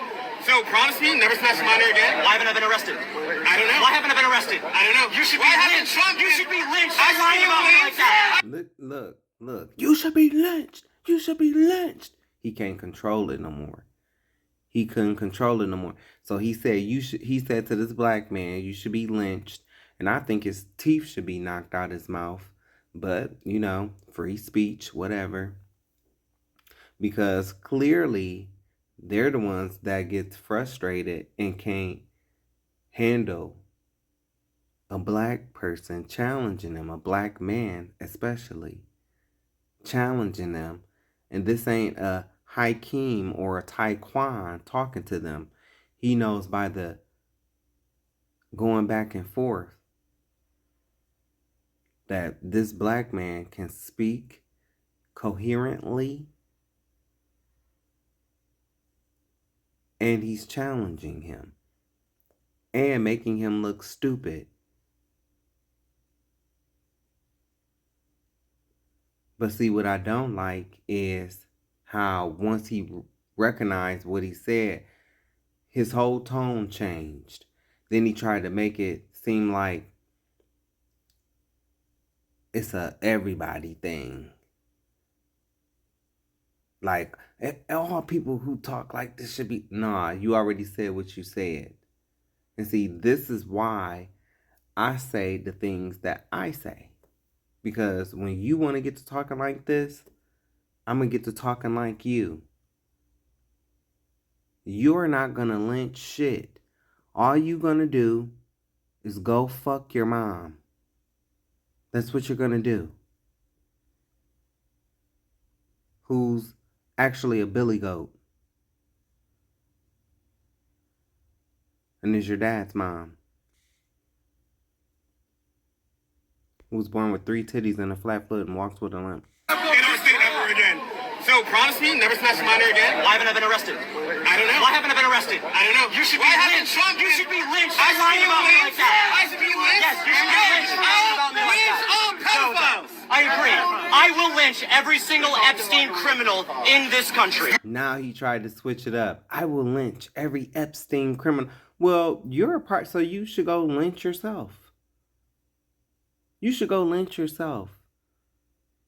James, you aren't gonna lynch anybody.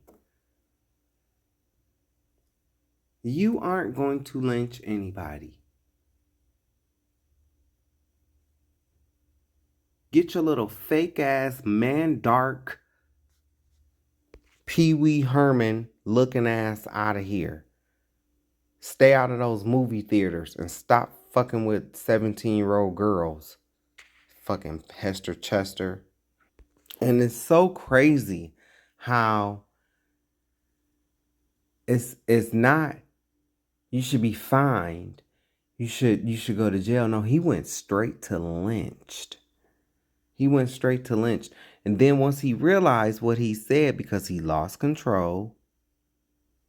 Once he realized what he said, then he tried to circle it back around. Yes, I will lynch all the Epstein people, all the people who are guilty in the Epstein files. Bullshit. Those are your friends. Those are your donors. You're not going to lynch them. They're Hester Chesters, like you. Your weak ass. And I think the 17-year-old girl was just a cover-up.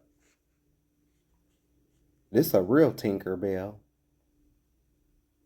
This a real Tinkerbell right here. With your fake ass Brian Boitano looking ass. You know what? I got something for you. I told you my mom wouldn't listen. Well, then we're just gonna have to save Terrence and Philip ourselves. What? Think about it, you guys. What would Brian Boitano do? He'd figure out a way to rescue Terrence and Philip before they're executed. We can't do anything. Our mom's organization is too strong. Well, then we'll round up all the grounded kids in town and start our own organization. An organization to help save Terrence and Philip. Hey, yeah, our own secret club. I guess that could work. We have to try. What would Brian Boitano do if he was here right now?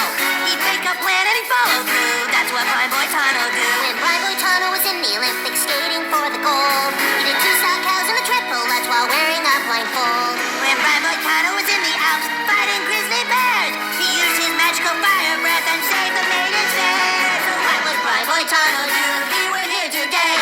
I'm sure he'd kick an ass or two. That's what Brian Boitano do. This speech out of me. It has stunted my vocabulary. And I just want my mom to stop fighting everyone. For Wendy, I'll be an activist too, 'cause that's what Brian Boitano do. What would Brian Boitano do? He'd call the kids in town and tell them to unite for truth. That's what Brian Boitano do. Someone say my name? Who are you? I'm Brian Dennehy. What? No, not fucking Brian Dennehy. Get the fuck out of here. Oh, hi.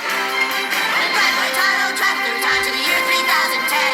He fought the evil robot king and saved the human race again. And when Brian Boitano built the pyramids, he beat up Kublai Khan. 'Cause Brian Boitano doesn't take shit from anybody. So let's all keep together and unite to stop our moms. And we'll save Terrence and Philip too, 'cause that's what Brian Boitano do. And we'll save Terrence and Philip too, 'cause that's what Brian Boitano do. 'Cause that's what Brian Boitano do. As I said, bitch, if you don't get your man dark Silence of the Lamb looking ass up out of here, you look like a straight up serial killer, bitch. Protect the children. Protect the children from this asshole. You fit the fucking description, you fucking parasite ass pedophile. Speaking of these filthy ass pedos, Hester Chester ass wolves in sheep's clothing that's looking to devour your children while crashing the Grindr app during their Republican national conventions, I came across this. Now I'm gonna say this. First one, I don't know if they really dropping these things or not. But because I just want, I don't know if they're really dropping these or not. A lot of people want to think like Iran is not advanced, and that's not the truth. They are very advanced. And I knew that they did not I knew that, they said that they destroyed all their little stuff, and I knew it wasn't true. They've been preparing for this.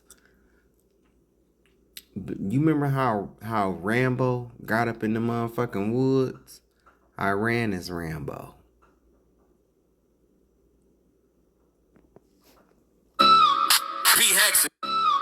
P. Hexen. This one's specially for you. You punk ass rapist, bitch. Straight. And that's exactly where your bitch ass belong to. At the bottom of the motherfucking ocean, bitch. Next to the Titanic. Glub, bitch. From Iran. Your tattoo covered clown with that cafe ink on your arm. Think you a crusader? Nah, just a drunk infidel in the fake uniform. Chain to kill all Muslims. Wasted in the hotel lobby. Sexual assault settlement in Monterey. Blocked the door, took a phone, paid her off quiet, cause Me Too was on. Now you secretary? What a joke, bro. Cheated on wives, multiple affairs. Kids in the mix, family man? Hell no. Handsy with women at Fox, drunk on the job. Your own team say, yo, this dude toxic. Couldn't even guard Biden's inauguration. in your own military set. Next, book called American Crusade, dreaming holy war, but reality check. You just a failed vet, turned TV clown, slipping on your own mess. Trump picked you cause you kissed the ring, but wait, funny part ain't coming. The dude you sucking up for that secretary gig, Trump himself was Bill Clinton's top cocksucker, giving blue jobs back in the day. Real talk, you out here blowing for access, but he the original BJ Queen.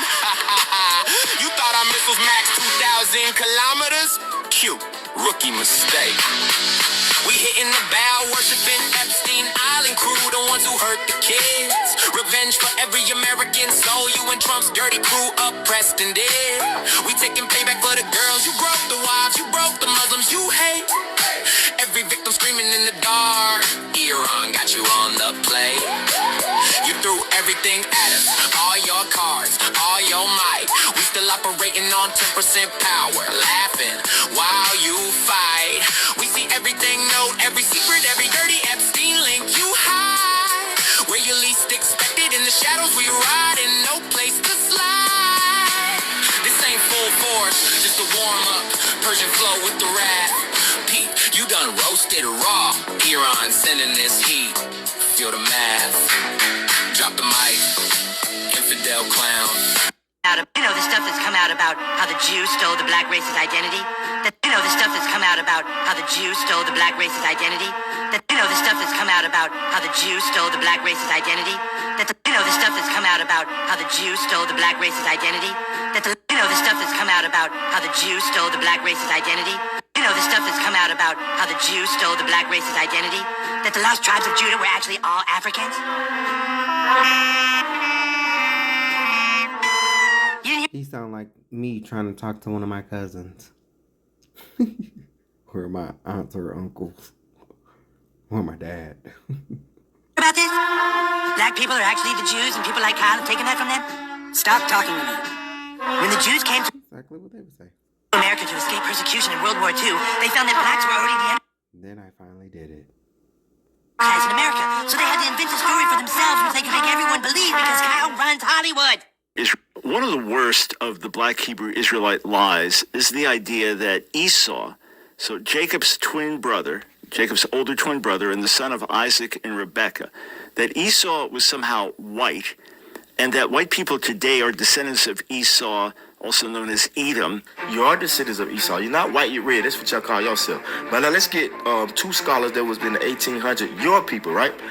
The Roman Empire, the empire of the Edomite, 1853.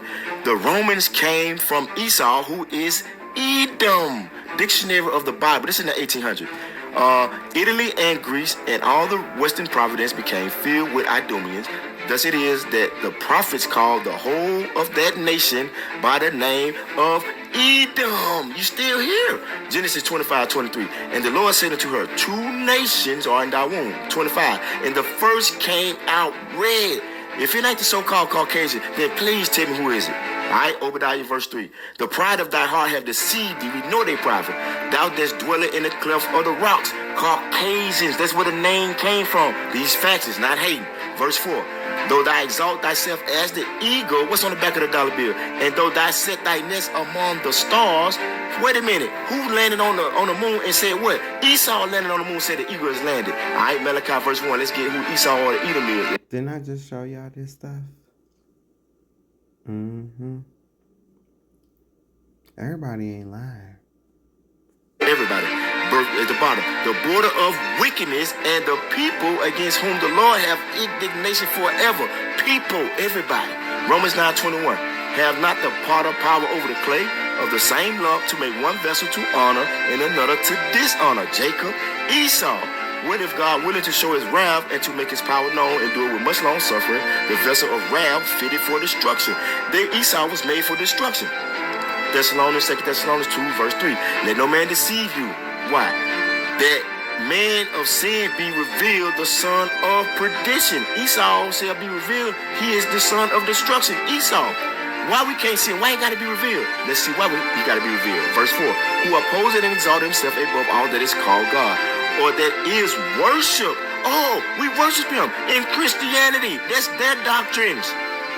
Then they got Christ painted after Caesar Borgia, so that he is God and sitting in the temple of God, showed himself that he is God. There he is. Verse 8. And then shall the wicked be revealed. How is it going to be revealed? Whom the Lord shall consume with the spirit of his mouth. Why? Because we can read through God's eyes now rather than what they taught us in slavery. Even him whom the coming is after the working of Satan, meaning Esau, with all power and signs of wonder. That's how he got his technology, his bombs. Verse 10. And with all deceivableness of unrighteous Christianity, different branches in them that perish, because they receive not the love of the truth, that they might be saved, that we must keep God's commandments, and we the Israelites. Shalom. Until it happens to your people. You know what used me? I was used. How did you make your money? Being tested, being a human guinea pig. They cut my back, cut some pieces out, layers of skin. I was on the LSD test. They had a test back then where they were burning guys with radiation. I had took the toothpaste test in the mid-60s at a very early age.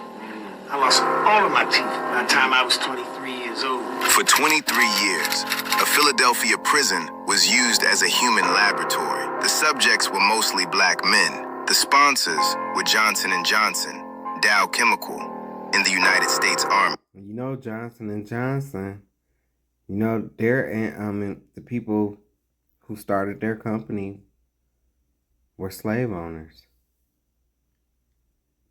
The doctor who ran it built a celebrated career off of it.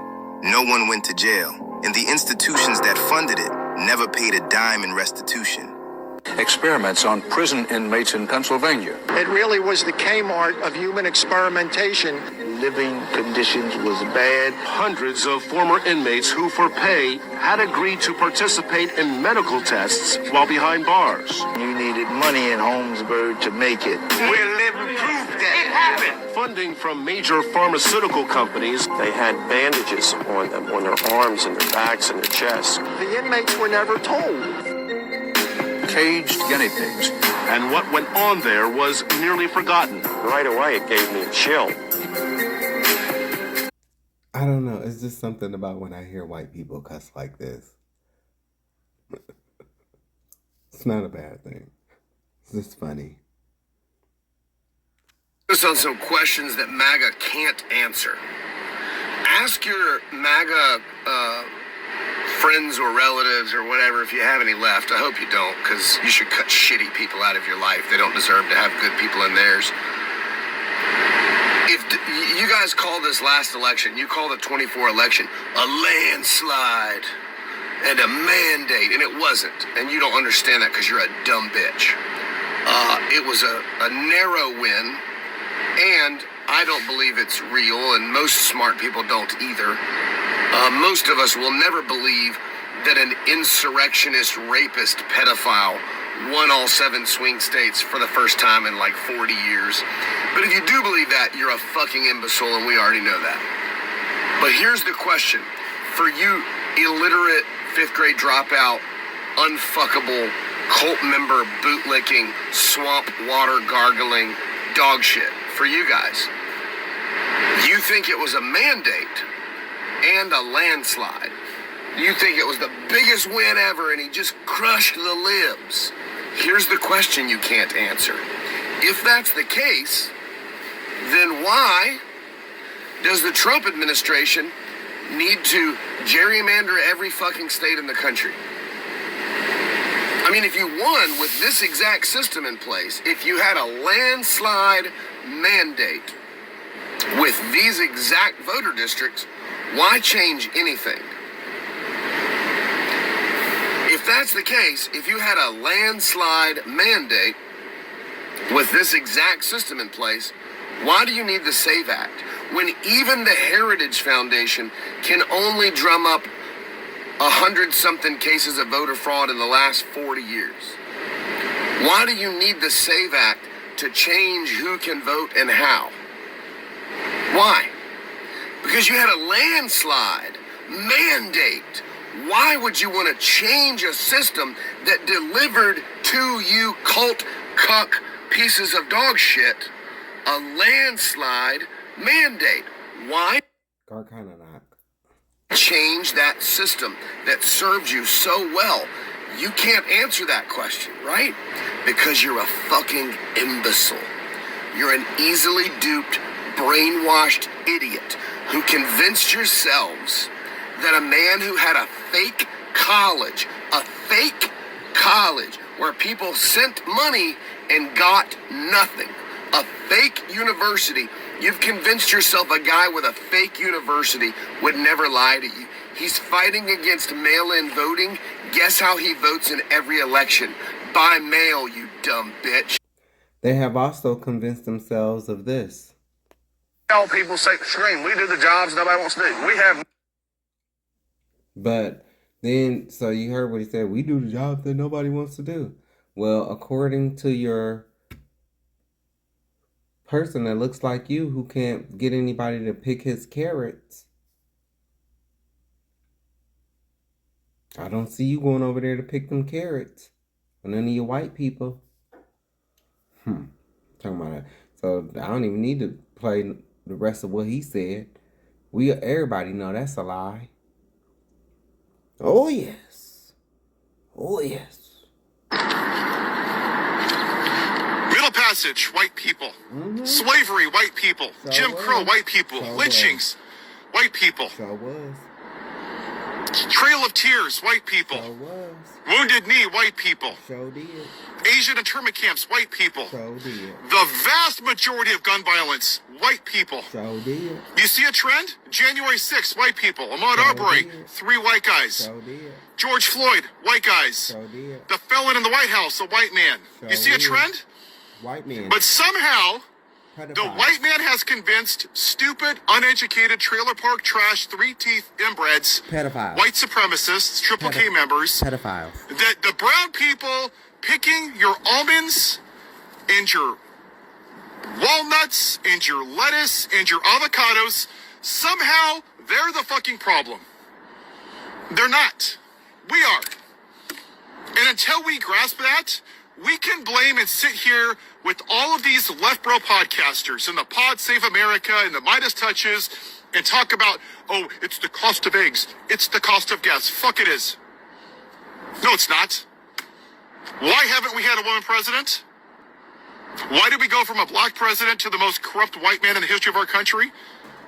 Why did the majority of white people, the only demographic that didn't vote for Harris, and that same demographic didn't vote for Zohran Mamdani?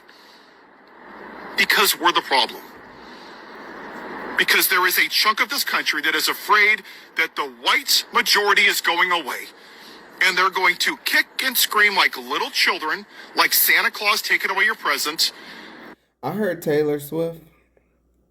I heard she wrote that song for a white man, Anti-Hero. It's me. Hi. I'm the problem. It's me. At tea time, all the other races agree. Right? Yeah, that's y'all. It's you. Hi. You're the problem. It's you, white folks. At tea time, all the other races agree. Because they think that their traditional family values is going away. And this country and the Republican Party has done a good job of indoctrinating a bunch of white men. And just me saying this, leave this country, lib, that's indoctrination. It's a fact. Every sentence, this is how it goes. Once upon a time, freedom, God, Jesus, freedom, freedom, Second Amendment. I went on vacation to Hawaii, freedom, Second Amendment, freedom, freedom, bed bold eagles, freedom, the greatest in the world. This is how their brains are working. Because they don't have critical thinking. They've been indoctrinated. And for them to be woke, which means actually seeing this country for what it is, it's breaking their brains. Because they've been lied to their entire life, and their version of American exceptionalism is bullshit. And they know it is, and they don't want it to be. Because they want their whiteness to keep them at the top of the food chain. Have yourself a white day. The hypocrisy is nauseating. Headed up by Elon, and we appreciate it. We found hundreds of billions of dollars of fraud. In September, the Pentagon broke every spending. Talk about when they was putting craziest by the programs. Fuck out of here, loser. Record in recorded history. The next month, 42 million Americans were told there was no money for food. Let's break down the numbers. Every September, the Defense Department faces a hard deadline. Under the use it or lose it rules, any unspent money has to be handed back to the Treasury. So the military rushes to spend whatever's left before the clock runs out. Every administration does this. But what happened last year was way beyond anything we've ever seen before. The Pentagon spent $93.4 billion last September, the most any federal agency has spent in a single month ever recorded. $50 billion of that was spent in the last 5 working days of the month. So what does $93 billion get you these days? These numbers come from the nonpartisan watchdog agency Open the Books, which tracks government spending. That's a lot of Happy Meals from McDonald's. I'm just saying. Million for Alaskan king crab, 15.1 million for ribeye steak, 6.9 million in lobster tail. Under Hexeth, the Oh, shit. I was talking about McDonald's. Shit. What they do? See, Open the Books, which tracks government spending. 2 million for Alaskan king crab, 15.1 million for ribeye steak, 6. Bitch. I'm sitting up here talking about Happy Meals and y'all motherfuckers buying king crab and steak and lobster? Goddamn bastards. 9 million in lobster tail. Under Hexeth, the Pentagon has actually run up quite a serious lobster tab. More than 7 million in 4 separate months last You know they say he like things that look like lobster tails. I'm just saying. year. Furniture, fruit baskets, musical instruments, ice cream machines. I heard he was good at sucking all the meat out of those lobster tails. He learned it from somewhere. Donuts, sushi prep tables, the list goes on. Now, this is the same administration that created an entire new department whose sole purpose was eliminating wasteful government spending. $8 million Craziest. for making mice trans. Craziest. Gender. Fact checkers later found many of Trump's figures were misleading or missing key context. But the craziest. That's the craziest. That he hired those 2 cracker ass meth looking chicken shaved bird pluck turkey looking motherfuckers to go through. Am I craziest? Stupid. The message about the war on government waste was clear. In October, the month after the spending spree, the government shut down, leaving 42 million Americans, 1 in 8, without food assistance through SNAP. And it may get worse. Oh, but they had enough money to eat $2 million worth of crab. Sure did. Just like when bad shit happened. Cruz, bitch ass, got him and his family the fuck up out of there and left all of y'all. They've been showing y'all what they think about Americans as a whole. Not just black people, but white folks too.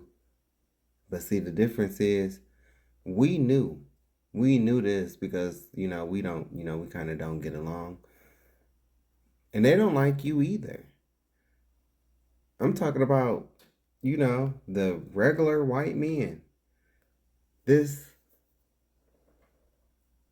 Heg Meth bastard. That's his name, right? Heg Meth. Because he do meth. And suck dick. That's how he suck dick so good. Because he do meth. But, I don't know. Don't think he views you regular white people under him. Y'all not on the same level as he just sweet talk y'all into hating black folks. But the same thing he think about black folk, he think about y'all too. See, because when it's against us, it's racism, but when it's against y'all, it's classism. And it's classism against us too, but it's more so racism. But against y'all, it's classism. They think, ooh, you're peasants. Ooh, you're poor. lie, Trump's big beautiful bill restructured SNAP with new work and eligibility requirements and shifted part of the cost to the states. The nonpartisan Congressional Budget Office estimates as many as 4 million people could lose their food assistance permanently as a result. The Pentagon's lobster bill alone could cover monthly SNAP benefits for about 20,000 families. And So while they had y'all starving, here's the kicker. Trump is now pushing for the Pentagon's budget to jump 66% next year to $1.5 trillion, which would be the largest increase since the Korean War. And the Pentagon just requested more than $200 billion in emergency funding. Think of it. We've spent $8 trillion in the Middle East, and we're not fixing our roads in this country? How stupid is it? So how was the 2024 election really won? Well, let's hear Donnie say it out of his own mouth.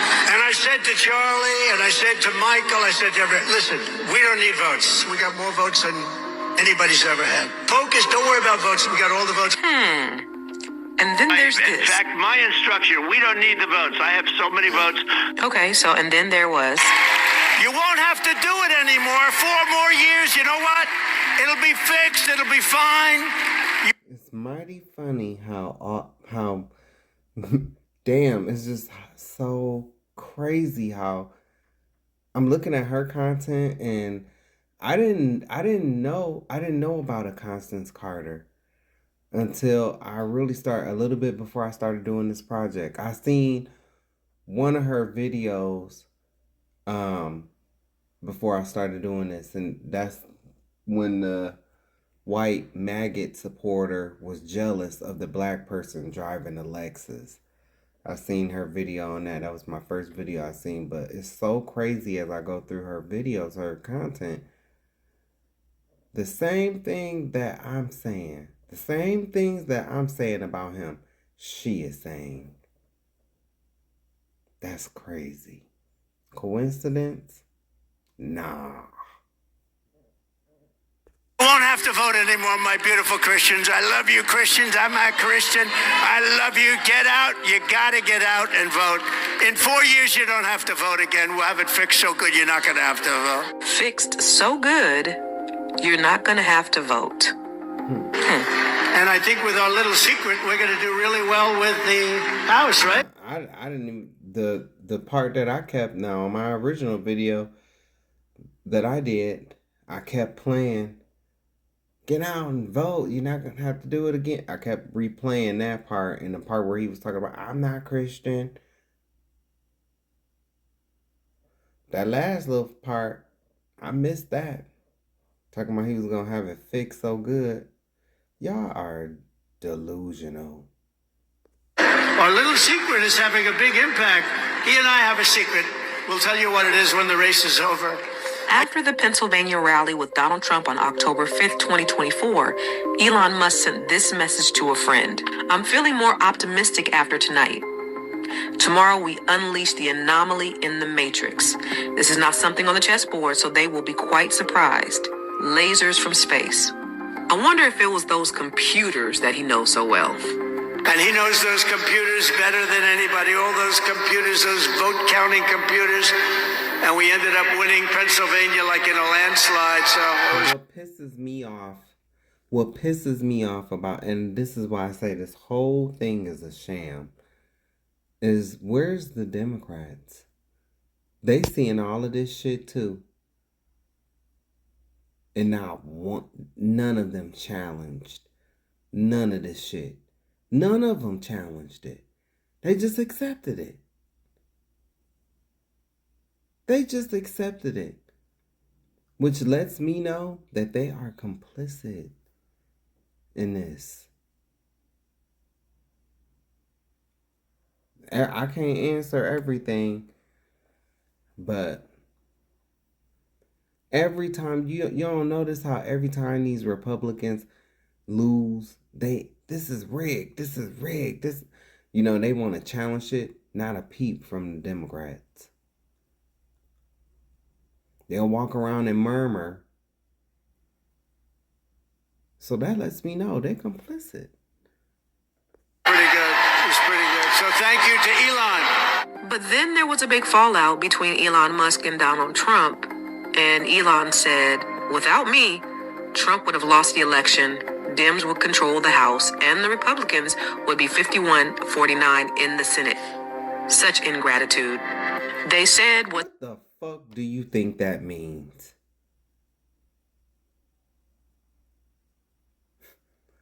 But you were so busy hating black people and transgender people that you couldn't even see it.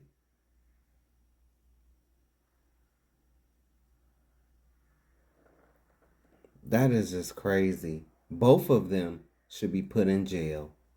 Both of them. Dump and Musty. Musty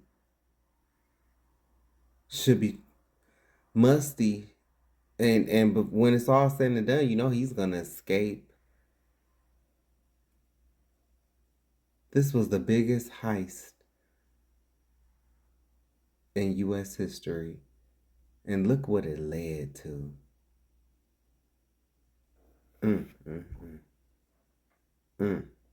They said what they said. Now what do you believe?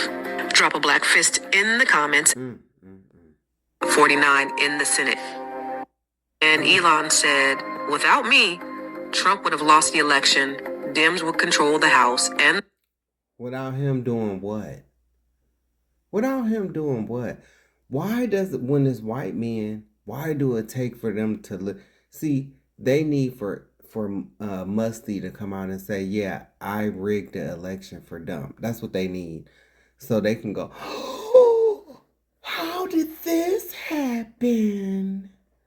When? Where? I just can't believe it. I just can't believe it. I can't believe they would do something like this. They love to play that role. Like, bitch, you seen this shit going on this whole entire time. Where the fuck was you at?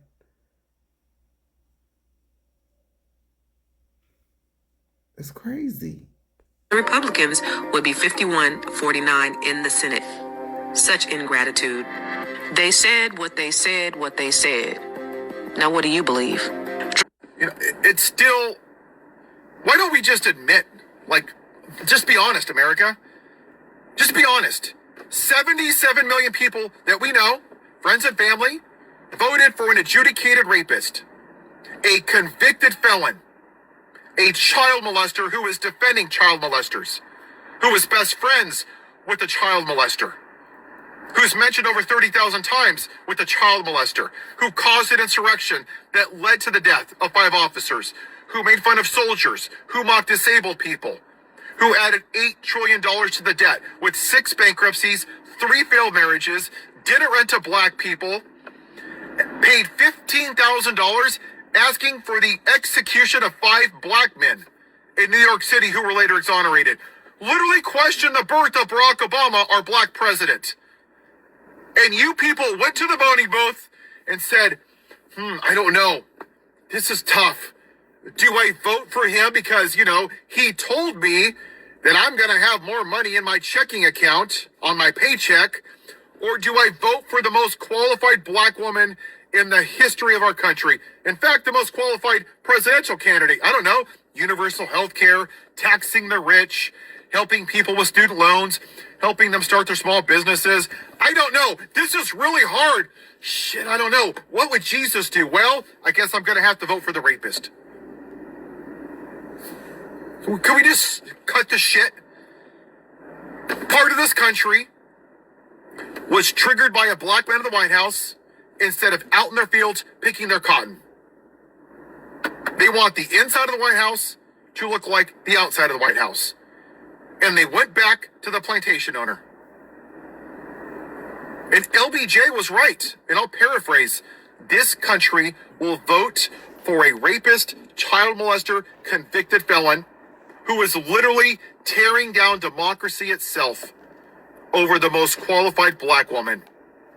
This country would rather suffer under a white man than thrive under a black woman. When are we just going to admit it?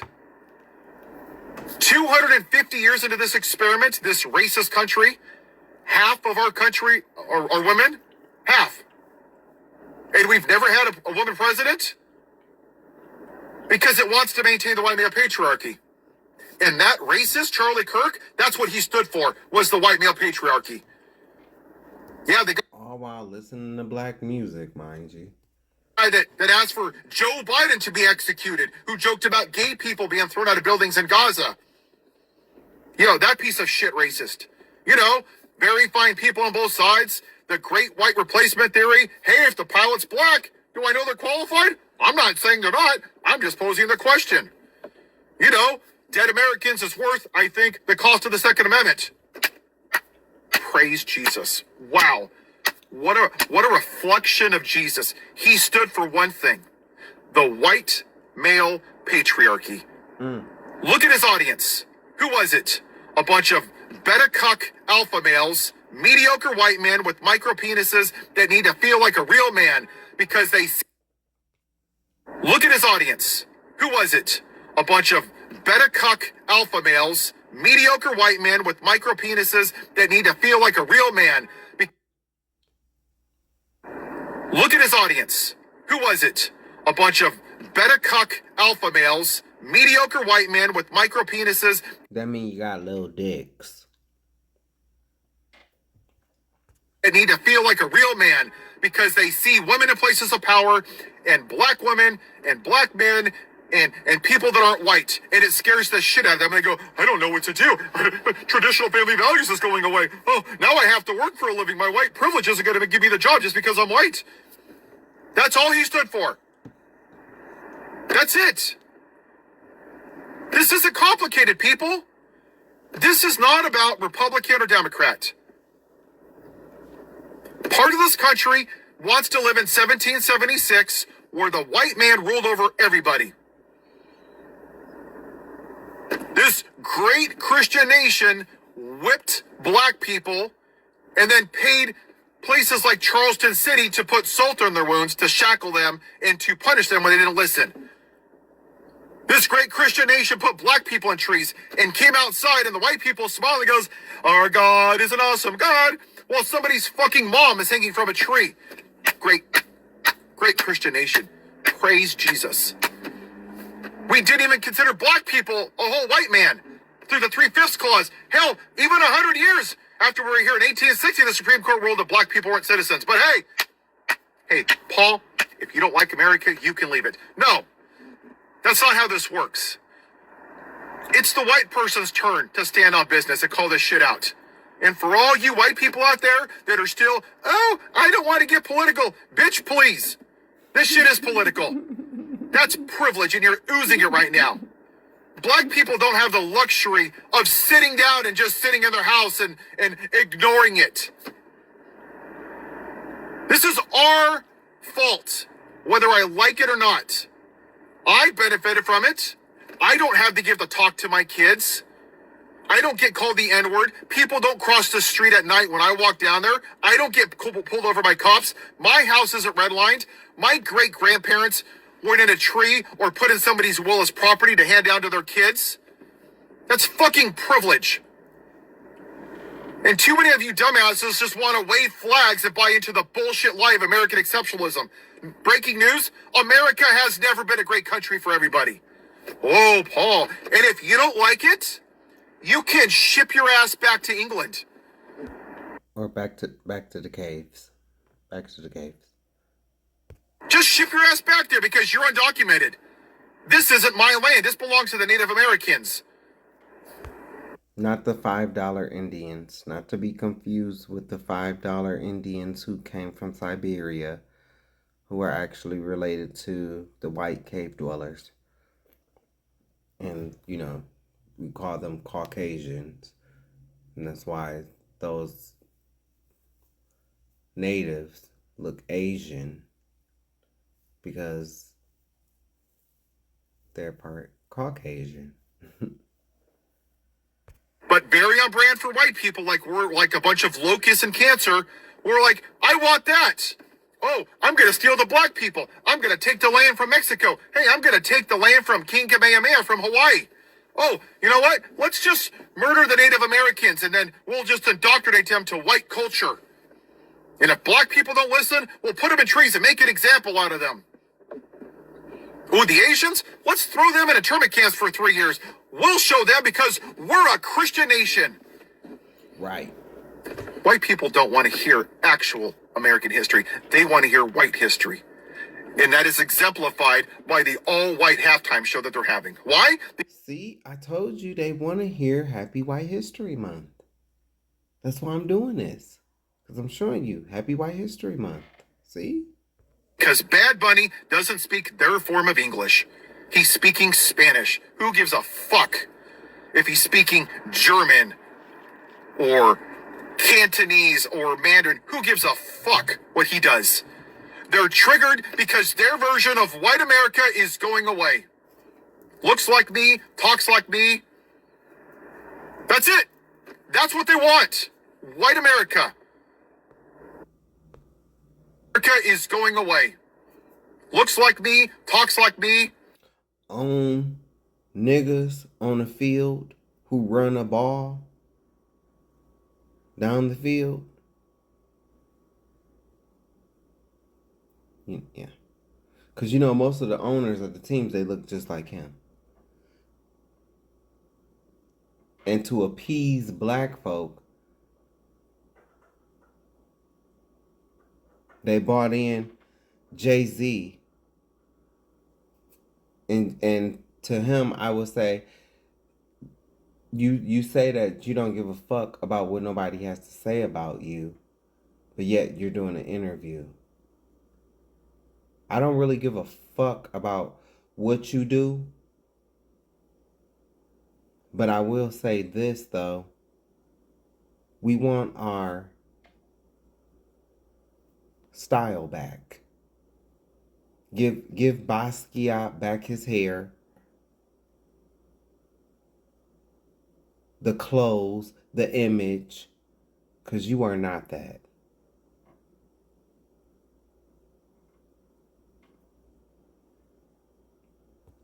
But I do love your wife. That's why I don't go in on you.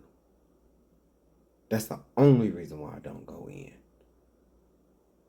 Because I don't give no fuck. You can hire whoever you want to hire to take me. I don't care. I'm going to say what I have to say.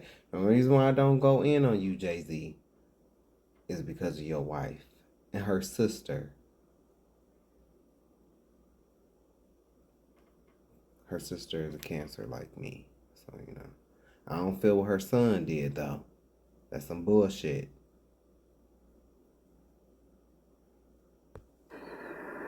That's it. That's what they want. White America. And if this country fails, it's going to be through the complicity of white people sitting in their privilege. Because that's why we're here, America. Because white people have stood silently since 1619. Doesn't affect me. Actually, it was 1565, but who's counting?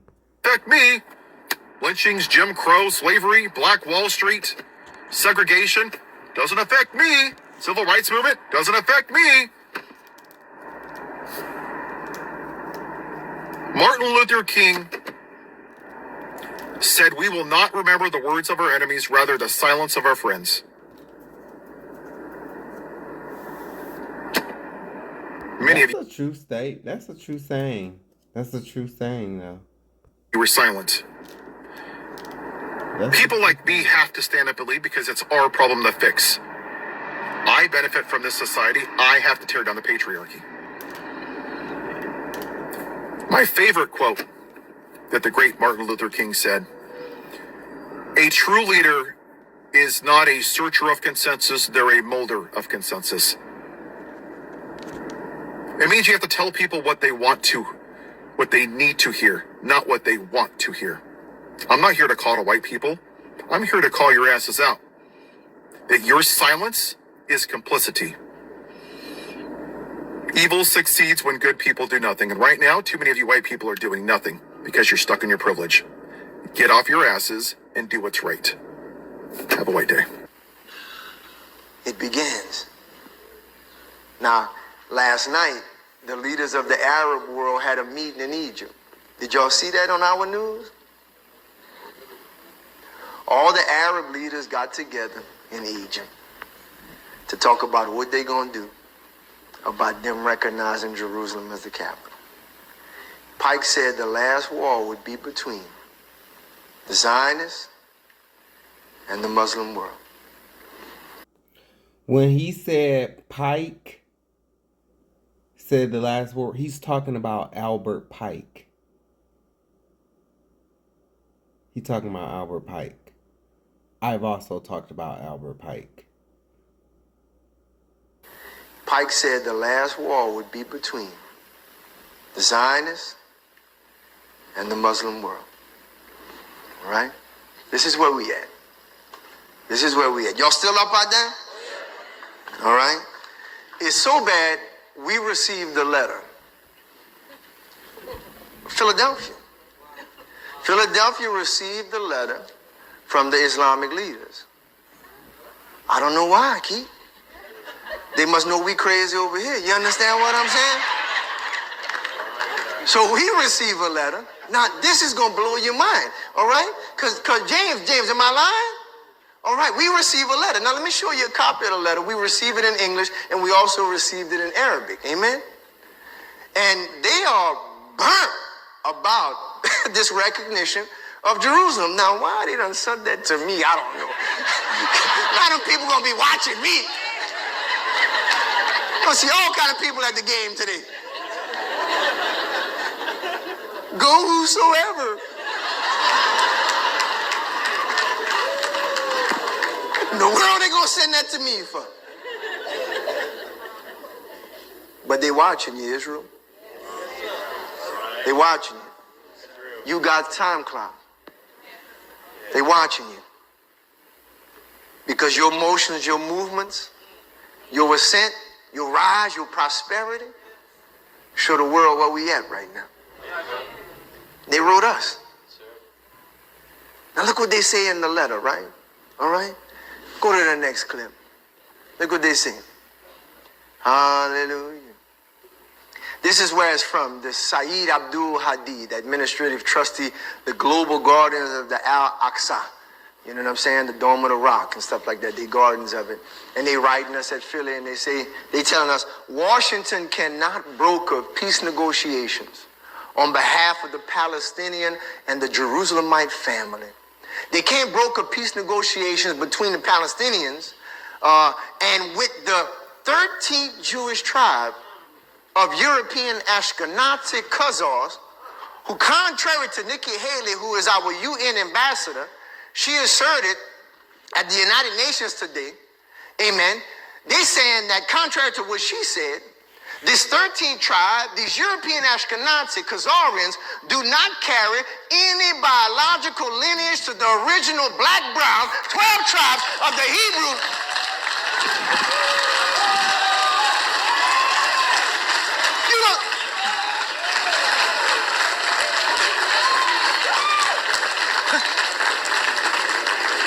You're the only one that don't know who you are. The rest of the world knows who you are. You see, these people have no biological lineage. This is why the UN, time after time, say, you don't got nothing to do with this city and nothing to do with this country. And they get mad. The UN is somehow against it. No, they're not against the real Israel. They're against the fake one. No lineage to the original black-brown 12 tribes of Hebrew Israelites. They can, nor can they trace any historical relation to Jerusalem or Palestine. You're the only one don't know who you are, Hebrew. It's time to wake up. Time to wake up. Time to wake up. That brown skin you got is not a curse, it's a blessing. That woolly hair you got is not a curse, it's a blessing. It identifies you, and God has set a seal of love upon you. Know who you are. and know whose you are. The rest of the world knows. The rest of the world knows. Only we who are asleep in slumber in America don't know. So there's a new book I'm reading, Tiny Hats Selling the Slaves. Oh yeah, they forgot to mention all of this in the Rockefeller schools. And people say that's not true.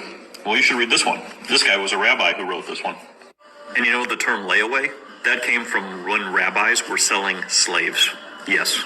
And this has pages and pages of all the auctions and the rabbis selling the slaves. Check this, Jacob Cohen, okay, owned a plantation. Yes, all the plantations were ran by the Tiny Hats. 294 enslaved Africans. He was the president of the synagogue. You can just look this stuff up. And what got even deeper is I found Charleston, 1825. That was the original place of the slave marts. And they own the merchants, they own the ships, they own everything. And look at this, Charleston, Tiny Hat, slave traders. Now, since the Tiny Hats own all the newspapers, if they tried to run away, they'd put an ad up trying to get the slaves back. Then it got deeper when I found out that the Tiny Hats owned the police too. So if people tried to run away, they owned both sides. And it's wild because there was... So James Fish, rat back, bitch. That's why you wasn't arrested. Your bitch ass. only 2 people who actually spoke up about this. That's why it's hidden from you. And also when Christopher Columbus came over here, now you understand who Christopher Columbus was. And this is why the Tiny Hats, the Charzarians, have been kicked out of all these countries. Now you start to understand. Oh, you know I was coming with it. Just because I didn't get it on the last video, that video ended abruptly. I didn't even tell you goodbye and I love you. See? But you already know I show this video on every motherfucking video because I want you white men to know what you did. And I want you white women to know why you catch the venereal diseases that you do. And I want you black women to know, well, I want y'all to chuckle. I mean, because it seems like they're going through the same thing that you going through.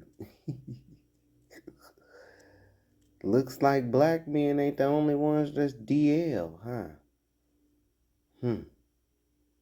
I wonder if they learned it from these motherfuckers too. Investigations in other cities have shown that boys 13, 14, even younger are coerced into prostitution with threats of physical violence and are sometimes shipped across state lines, shipped to the older adult men who desire young boys for sexual acts. Occasionally, these boys' episodes with their older clients ends in physical violence. There are men who seek young boys to torture and sometimes to kill. The President's Commission on Obscenity found, this is the commission that Richard Nixon repudiated, it mentioned in passing that child pornography was a phenomenon of the abuse of children, and then went on to say that for every female prostitute of any age in the United States, there are 9 boys underage who are prostitutes. Damn. Of the abuse of children, and then went on to say that for every female prostitute of any age in the United States, there are 9 boys underage who are prostitutes. And there was a call boy ring operated out of New York City, which had phone hookups with Houston, Atlanta, Los Angeles. Who runs New York City? Who runs Manhattan? Who runs the financial district? Do you think this call ring was opened up? Is being ran out of the Bronx? Do you think this call ring was being ran out of Brooklyn? Hell no, we know that. Do you think it's being ran out of Harlem? Hell to the fuck no. Queens, Jamaica Queens? No.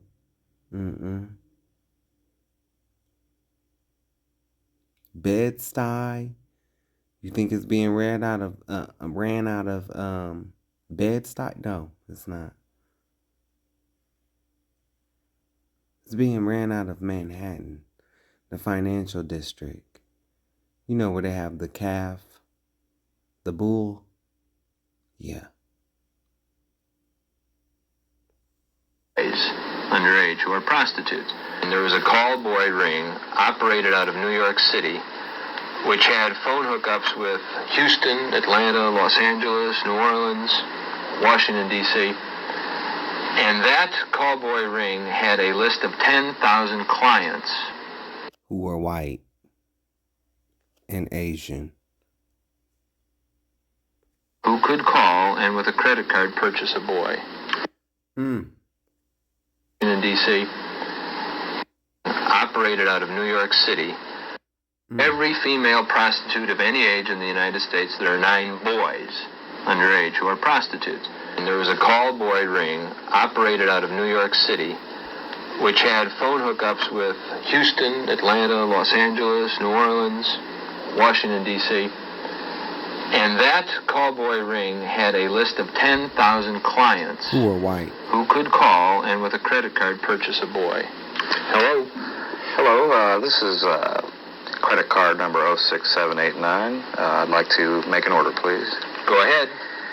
I'm looking for a young male, blonde hair, blue eyes. Body hair or no body? Who generally have blonde hair and blue eyes? You notice they don't want to say anything about the race of the people, but who has blonde hair and blue eyes? Body hair. Thick body hair, please. What age? 10 to 12. What's your family? Damn, 10 to 12? White women. You are in danger, and so are your kids. Butch, please. What is your address? From your own men. I'm at the Houston Marriott Hotel, room 313. Wire me $200 now by credit card and have $100 in cash for the boy. He'll be there in 30 minutes. Thank you. Thank you. The kind of individuals involved are down the line, almost in every instance, in the cases I've investigated, men who are very powerful, white, usually very wealthy, white, and usually administrate control over a large number of people. White. 16-year-old boy came to us telling how he'd started as a prostitute. Oh, you didn't hear me.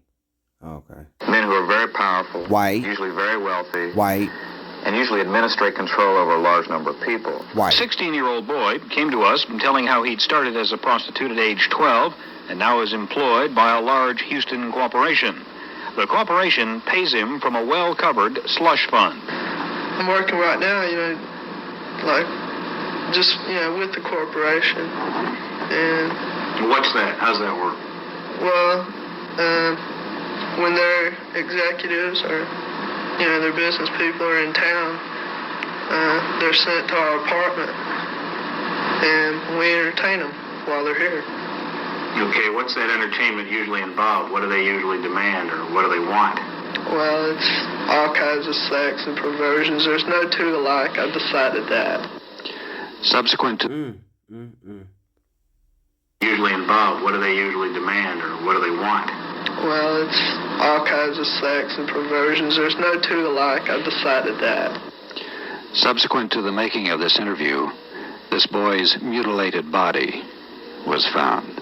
It's closely attached to the major financial, commercial, industrial, educational institutions of our society. It's run by the same people who run those. It's frequented by the same people who occupy management positions in those. It's not the mafia.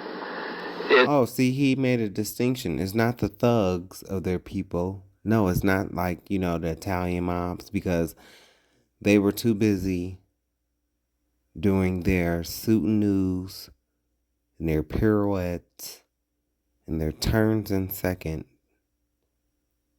and their plies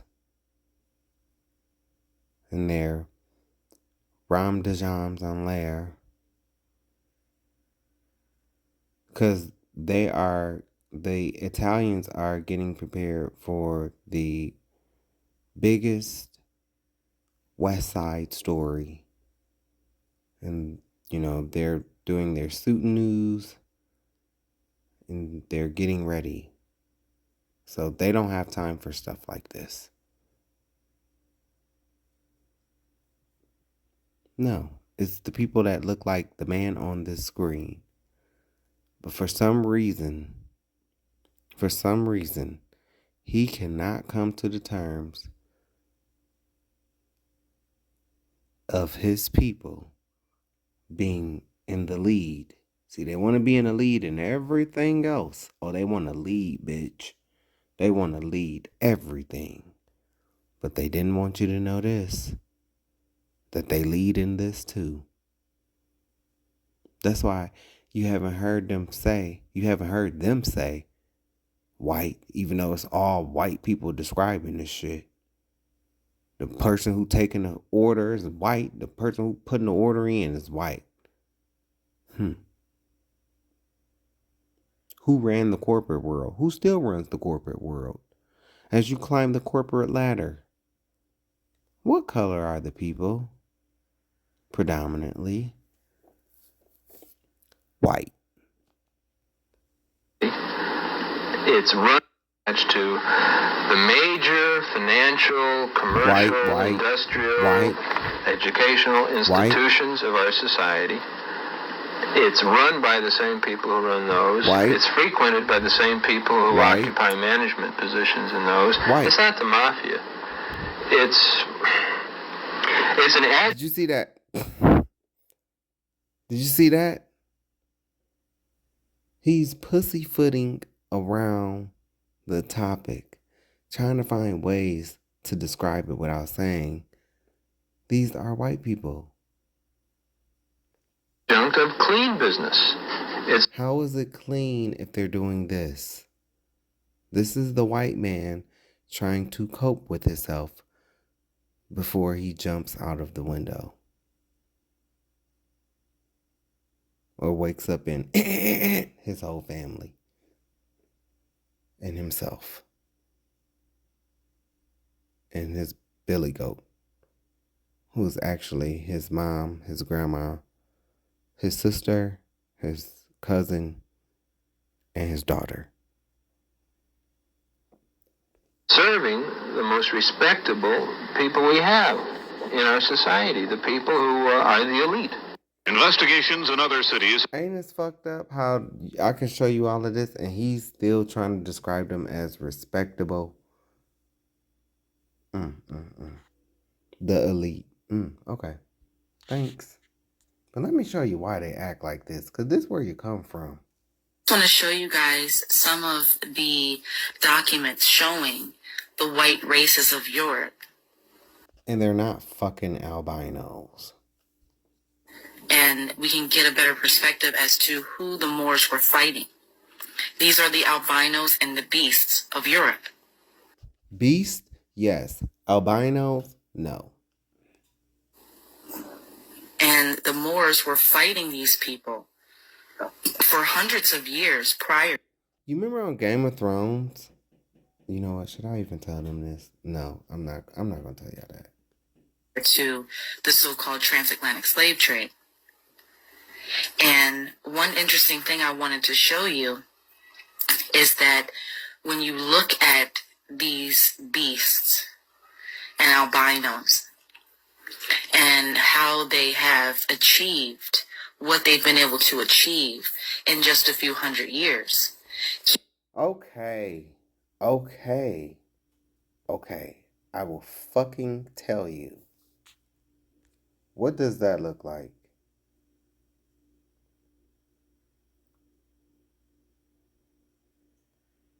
That's all I'm going to say. What does that look like? We're fighting these people for hundreds of years prior to the so-called transatlantic slave trade.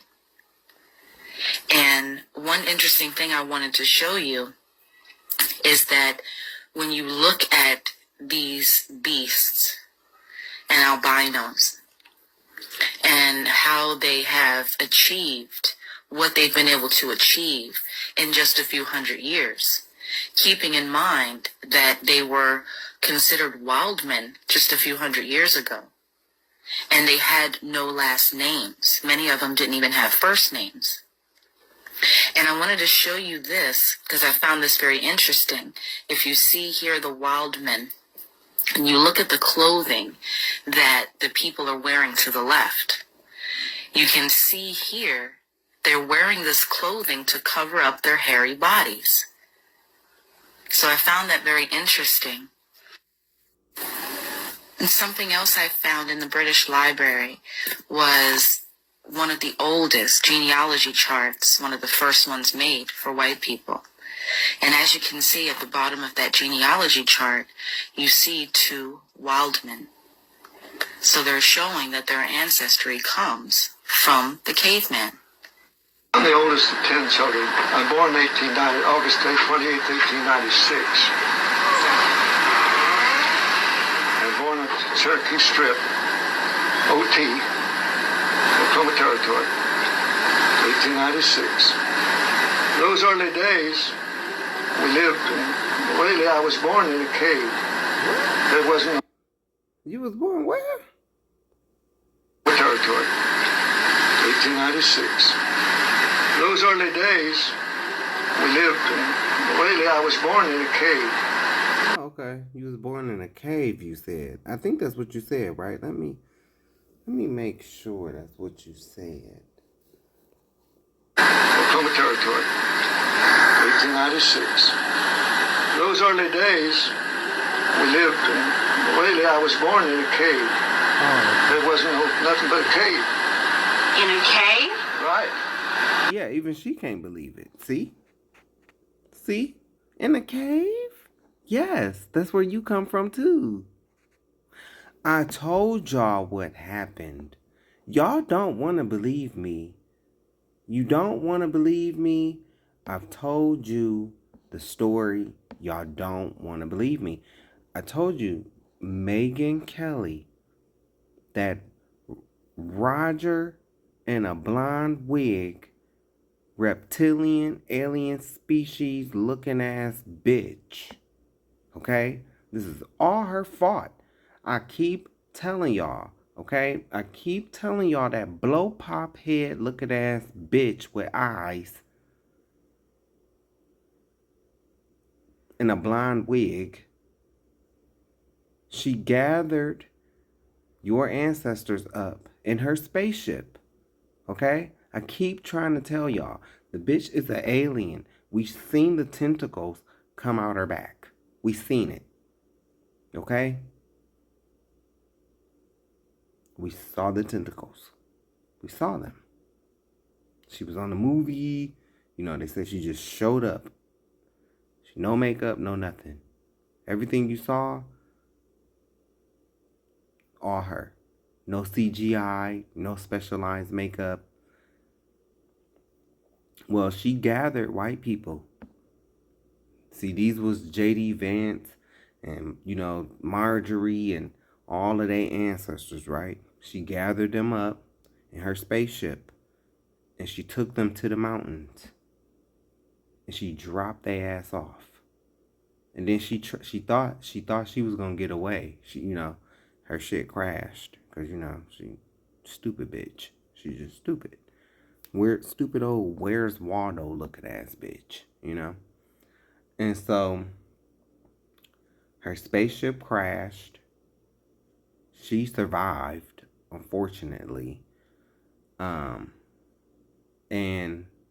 they've been here, and every 23 years they get to eat. That's where all the, you know, the eating of Nat Turner and all of that come into play.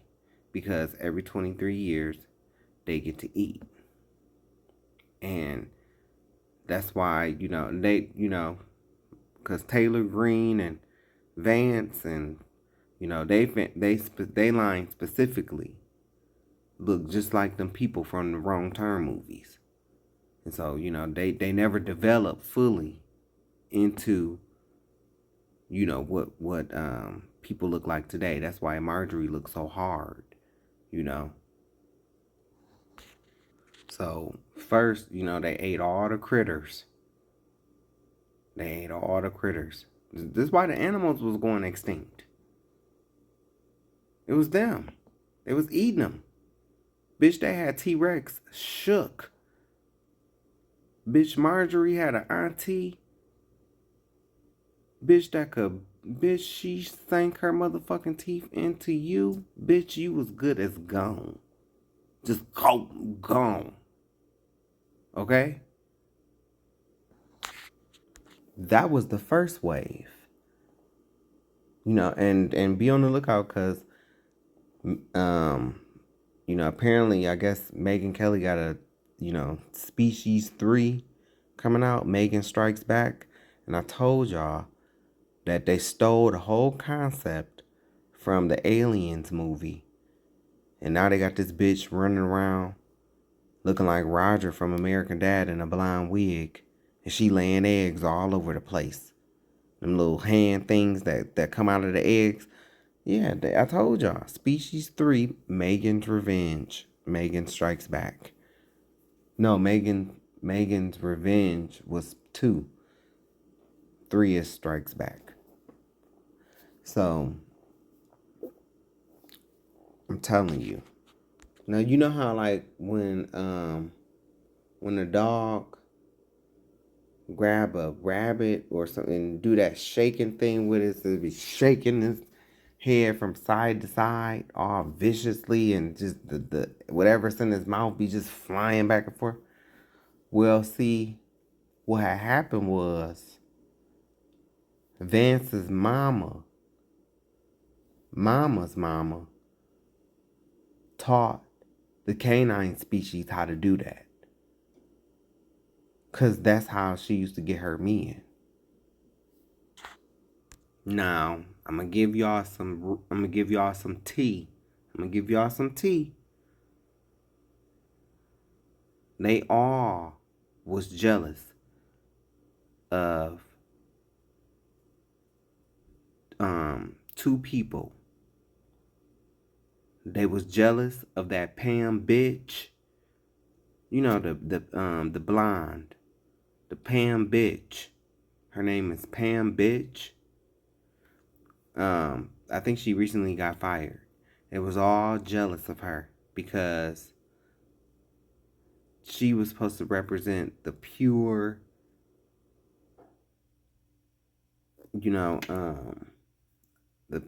like, quote unquote Aryan race. She's supposed to represent that. And so they would get mad at her because her kind was the ones that would get fucked by the goats. And they was all jealous. It's some weird ass ritual that they do, child. Don't get me to lying. Some weird ass ritual where they be fucking the goats. Cause when our people found them, eventually we found them in caves. When our people walked into them caves, they had their motherfucking arms wrapped so tight around the motherfucking goats. And then it was a group of goats, and they all was like backed into a corner, and they had their asses against, like, trying to hide their asses. So that's how our people first found them. But they was jealous of Pam bitch and her people. They was, because it's different kinds of them. And then the ones who they all was jealous of, was the Christy Nobody. The Christy Nobodies, she's really a fembot, a femme fatale, and she shoots bullets out of her tits. She's a robot. I showed this like a few videos ago. Yeah, she's a robot. That's how she's lasted so long. She doesn't have a soul. And the gag is that she wears a lot of wigs, and that, like, she's like bald. I'm talking about like Michael Jordan bald. I'm talking about like me bald under that wig. She's rocking a dark brown, kind of brunettish today. But yeah, it's a wig. She is totally bald underneath that wig. They had to make it that way. They had to make Christy Nobody bald because she would have to put on like different wigs and stuff like that when she would go on her missions and she would spy and, you know. And so that's why her husband does what he do, because he know that she's a robot. He's just a handler. So y'all got to start paying better attention, because when Vance, when he gets talking about how like Haitians was eating cats, them cats, they really was missing, but it was his people that was doing it. Y'all just, I mean, y'all sit up and y'all just believe in the wrong things, you know. This is the big secret about the UFOs, and that's why Trump said, you don't find it a coincidence that Dump said that he was going to release all the files about the UFOs. And then all of a sudden now Megyn Kelly wants to turn on him. Why do you think that is? He going to tell you about how they all was gathered by her and brought here on her space. She used her spaceship and it crashed. She crashed it. She thought she was going to get away. You know what they say about her husband. You know what they say. But you have to understand. You have to understand the reason why their husbands, Christy Nobody and Megyn Kelly, the reason why their husbands are the way they are. You have to understand. It's not their fault. It's not their fault. I mean, the people they're messing with, they're not human. One is a robot and one is an alien. They're not human. Now, they've been playing in your face with this Megyn Kelly, blow pop head, long face, where's Waldo looking ass bitch. They've been playing in your face. She showed you her true form on the movie The Faculty. Okay. Remember when the little blonde girl jumped in the pool? Notice how they always blind? Because she a shapeshifter. She could change form. She could change her face.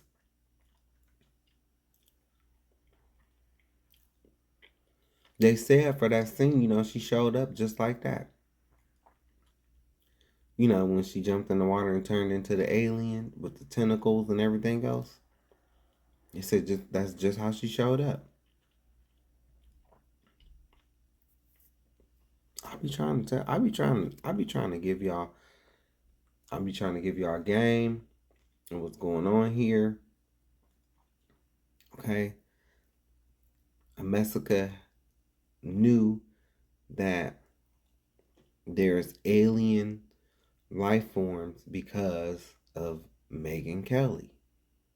They've been in, what do you think they mean when you hear them say, we've been in contact? Yeah. They just hung the phone up from each other. They stay in contact. Well, now they're into it. Why do you think when none of them men was slaughtered when they allegedly walked on the moon? Because Megyn Kelly was already down here. If she had been able to take her spaceship and leave Earth, Bitch, them men wouldn't have been able to walk on the moon.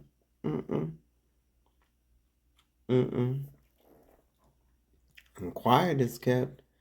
You know, they said she responsible for when they tried to go to space. You know, that spaceship, they tried to go to space with them astronauts on there and had the teacher on there. Well, you know, they said that Megyn Kelly was on her period. And bitch, she let out a scream, a seismic wave scream from that hole of a mouth that she has. And it caused the ship to, y'all saw what happened. You just couldn't see the sonic waves from her mouth. But, yeah, they've been playing in our face this whole time. They've been in contact with aliens because Megyn Kelly is already here. 1896. Those early days, we lived in, really, I was born in a cave. There wasn't nothing but a cave. 1896. Those early days, we lived in, really, I was born in a cave. There wasn't nothing but a cave. In a cave? Right. The next home was a half dugout. To start with. Half dugout. I would like to just talk to you kind of Sure, like that. just You go should right get down ahead, so sir. we'll make it out. Could I ask you one question? All you want to. Was there, what was the closest settlement or town to where you were born? Closest settlement? Uh-huh. Augusta, Oklahoma. None up there now. But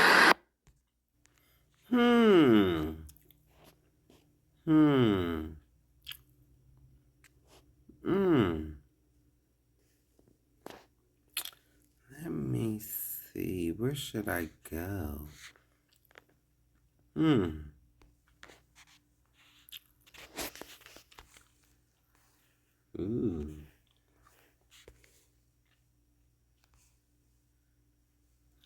It's kind of hairy, huh?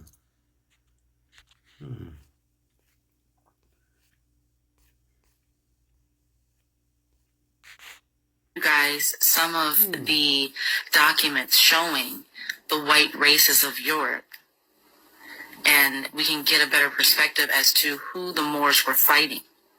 These are the albinos and the beasts of Europe. They're not albinos.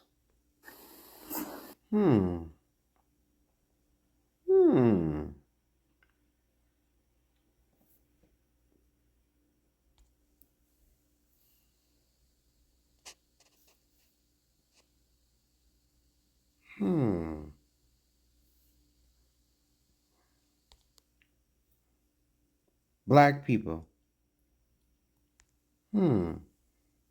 Oh, okay.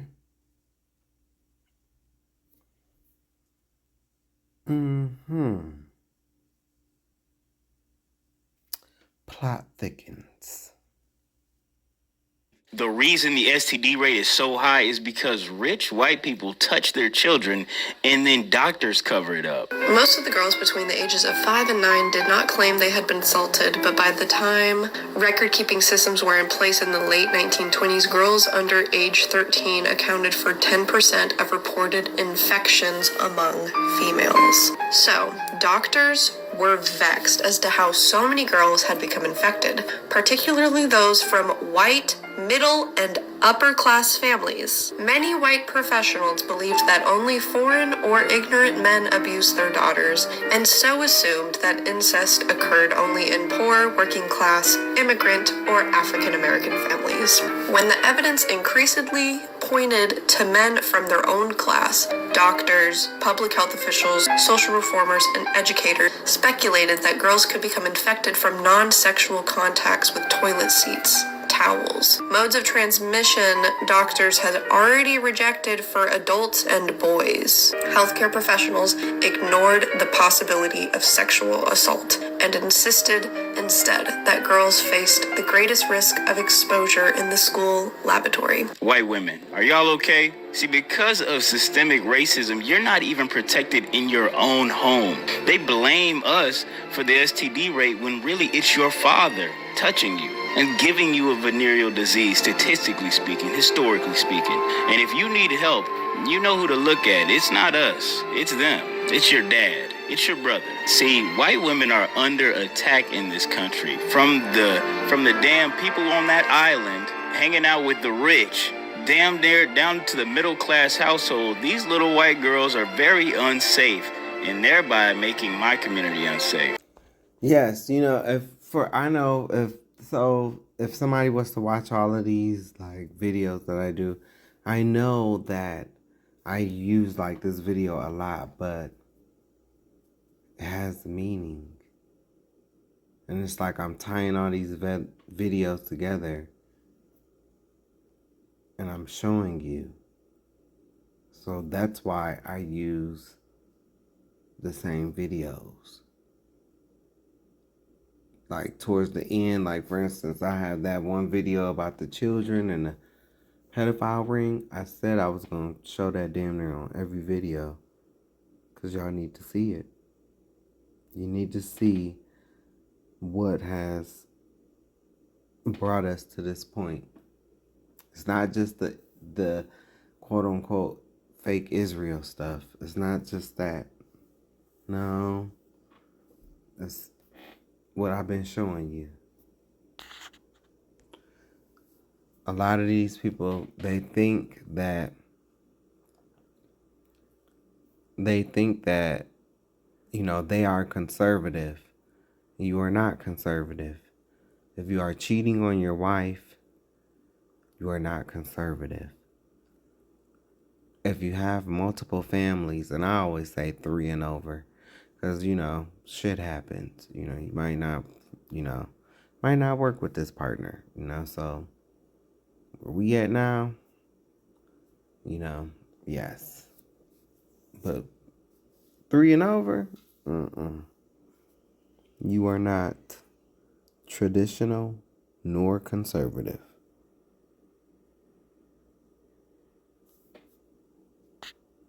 And a lot of you maggots, I know you're leaving your base. Even have Nick Fuentes wanting to be a Democrat.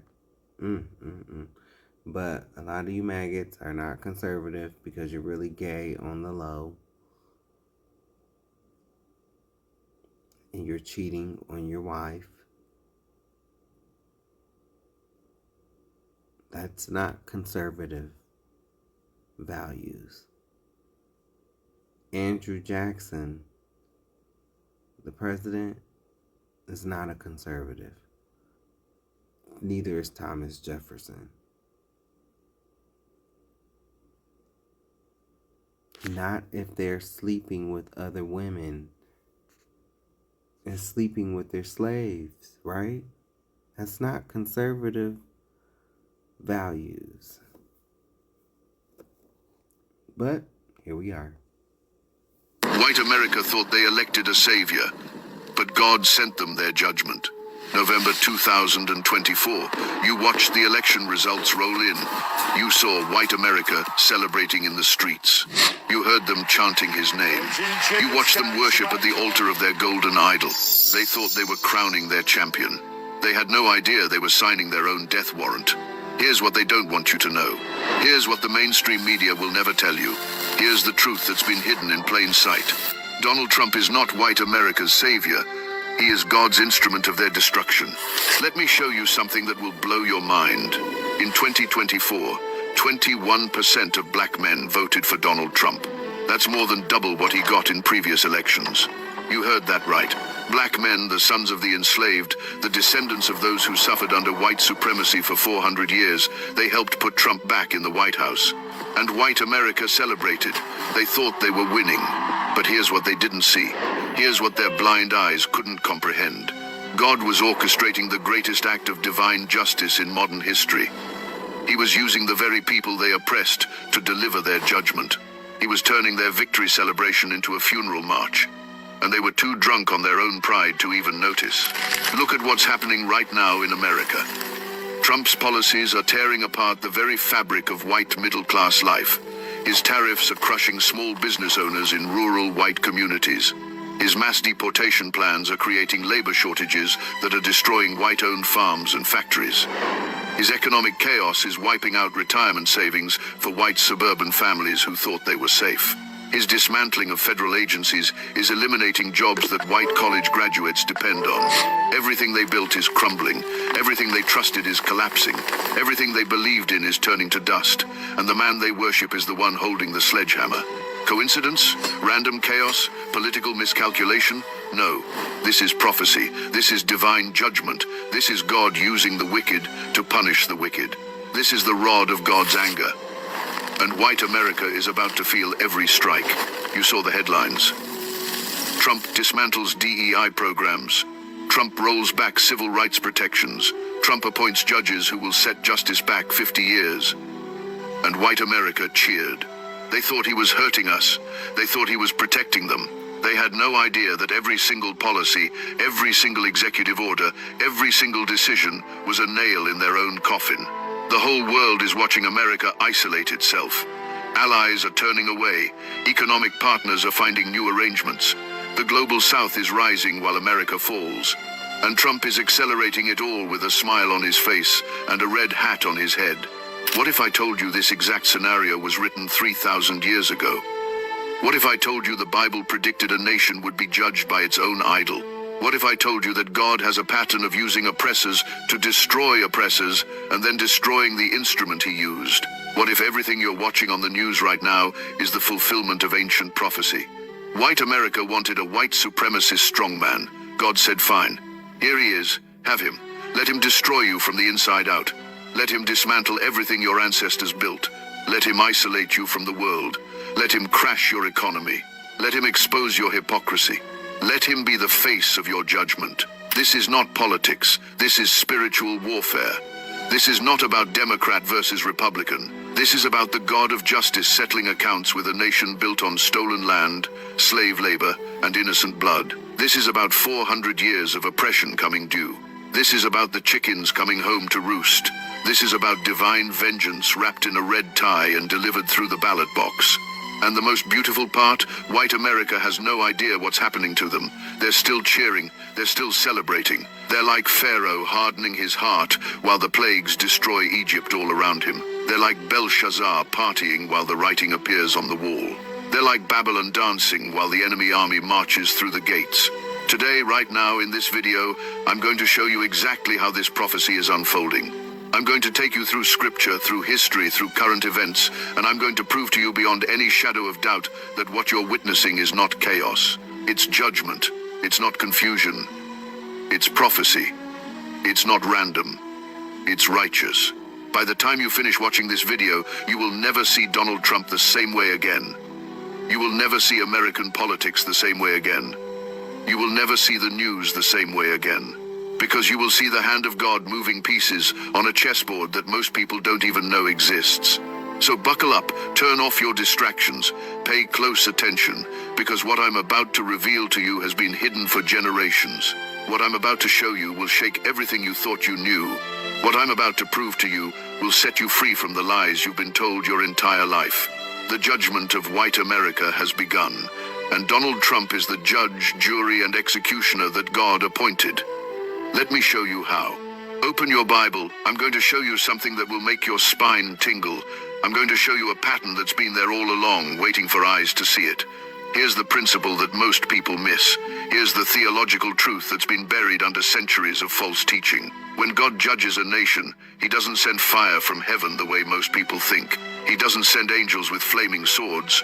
He doesn't split the earth open and swallow the wicked whole. That's not how divine judgment works in most cases. Here's what God actually does. He gives a nation over to its own desires. He gives them exactly what they asked for. He lets them have the leader who reflects the darkness of their own hearts.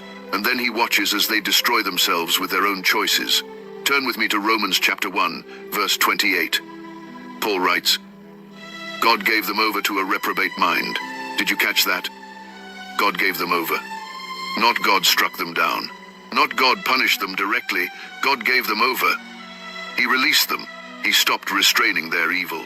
He let them have what they wanted. And their own wickedness became their judgment.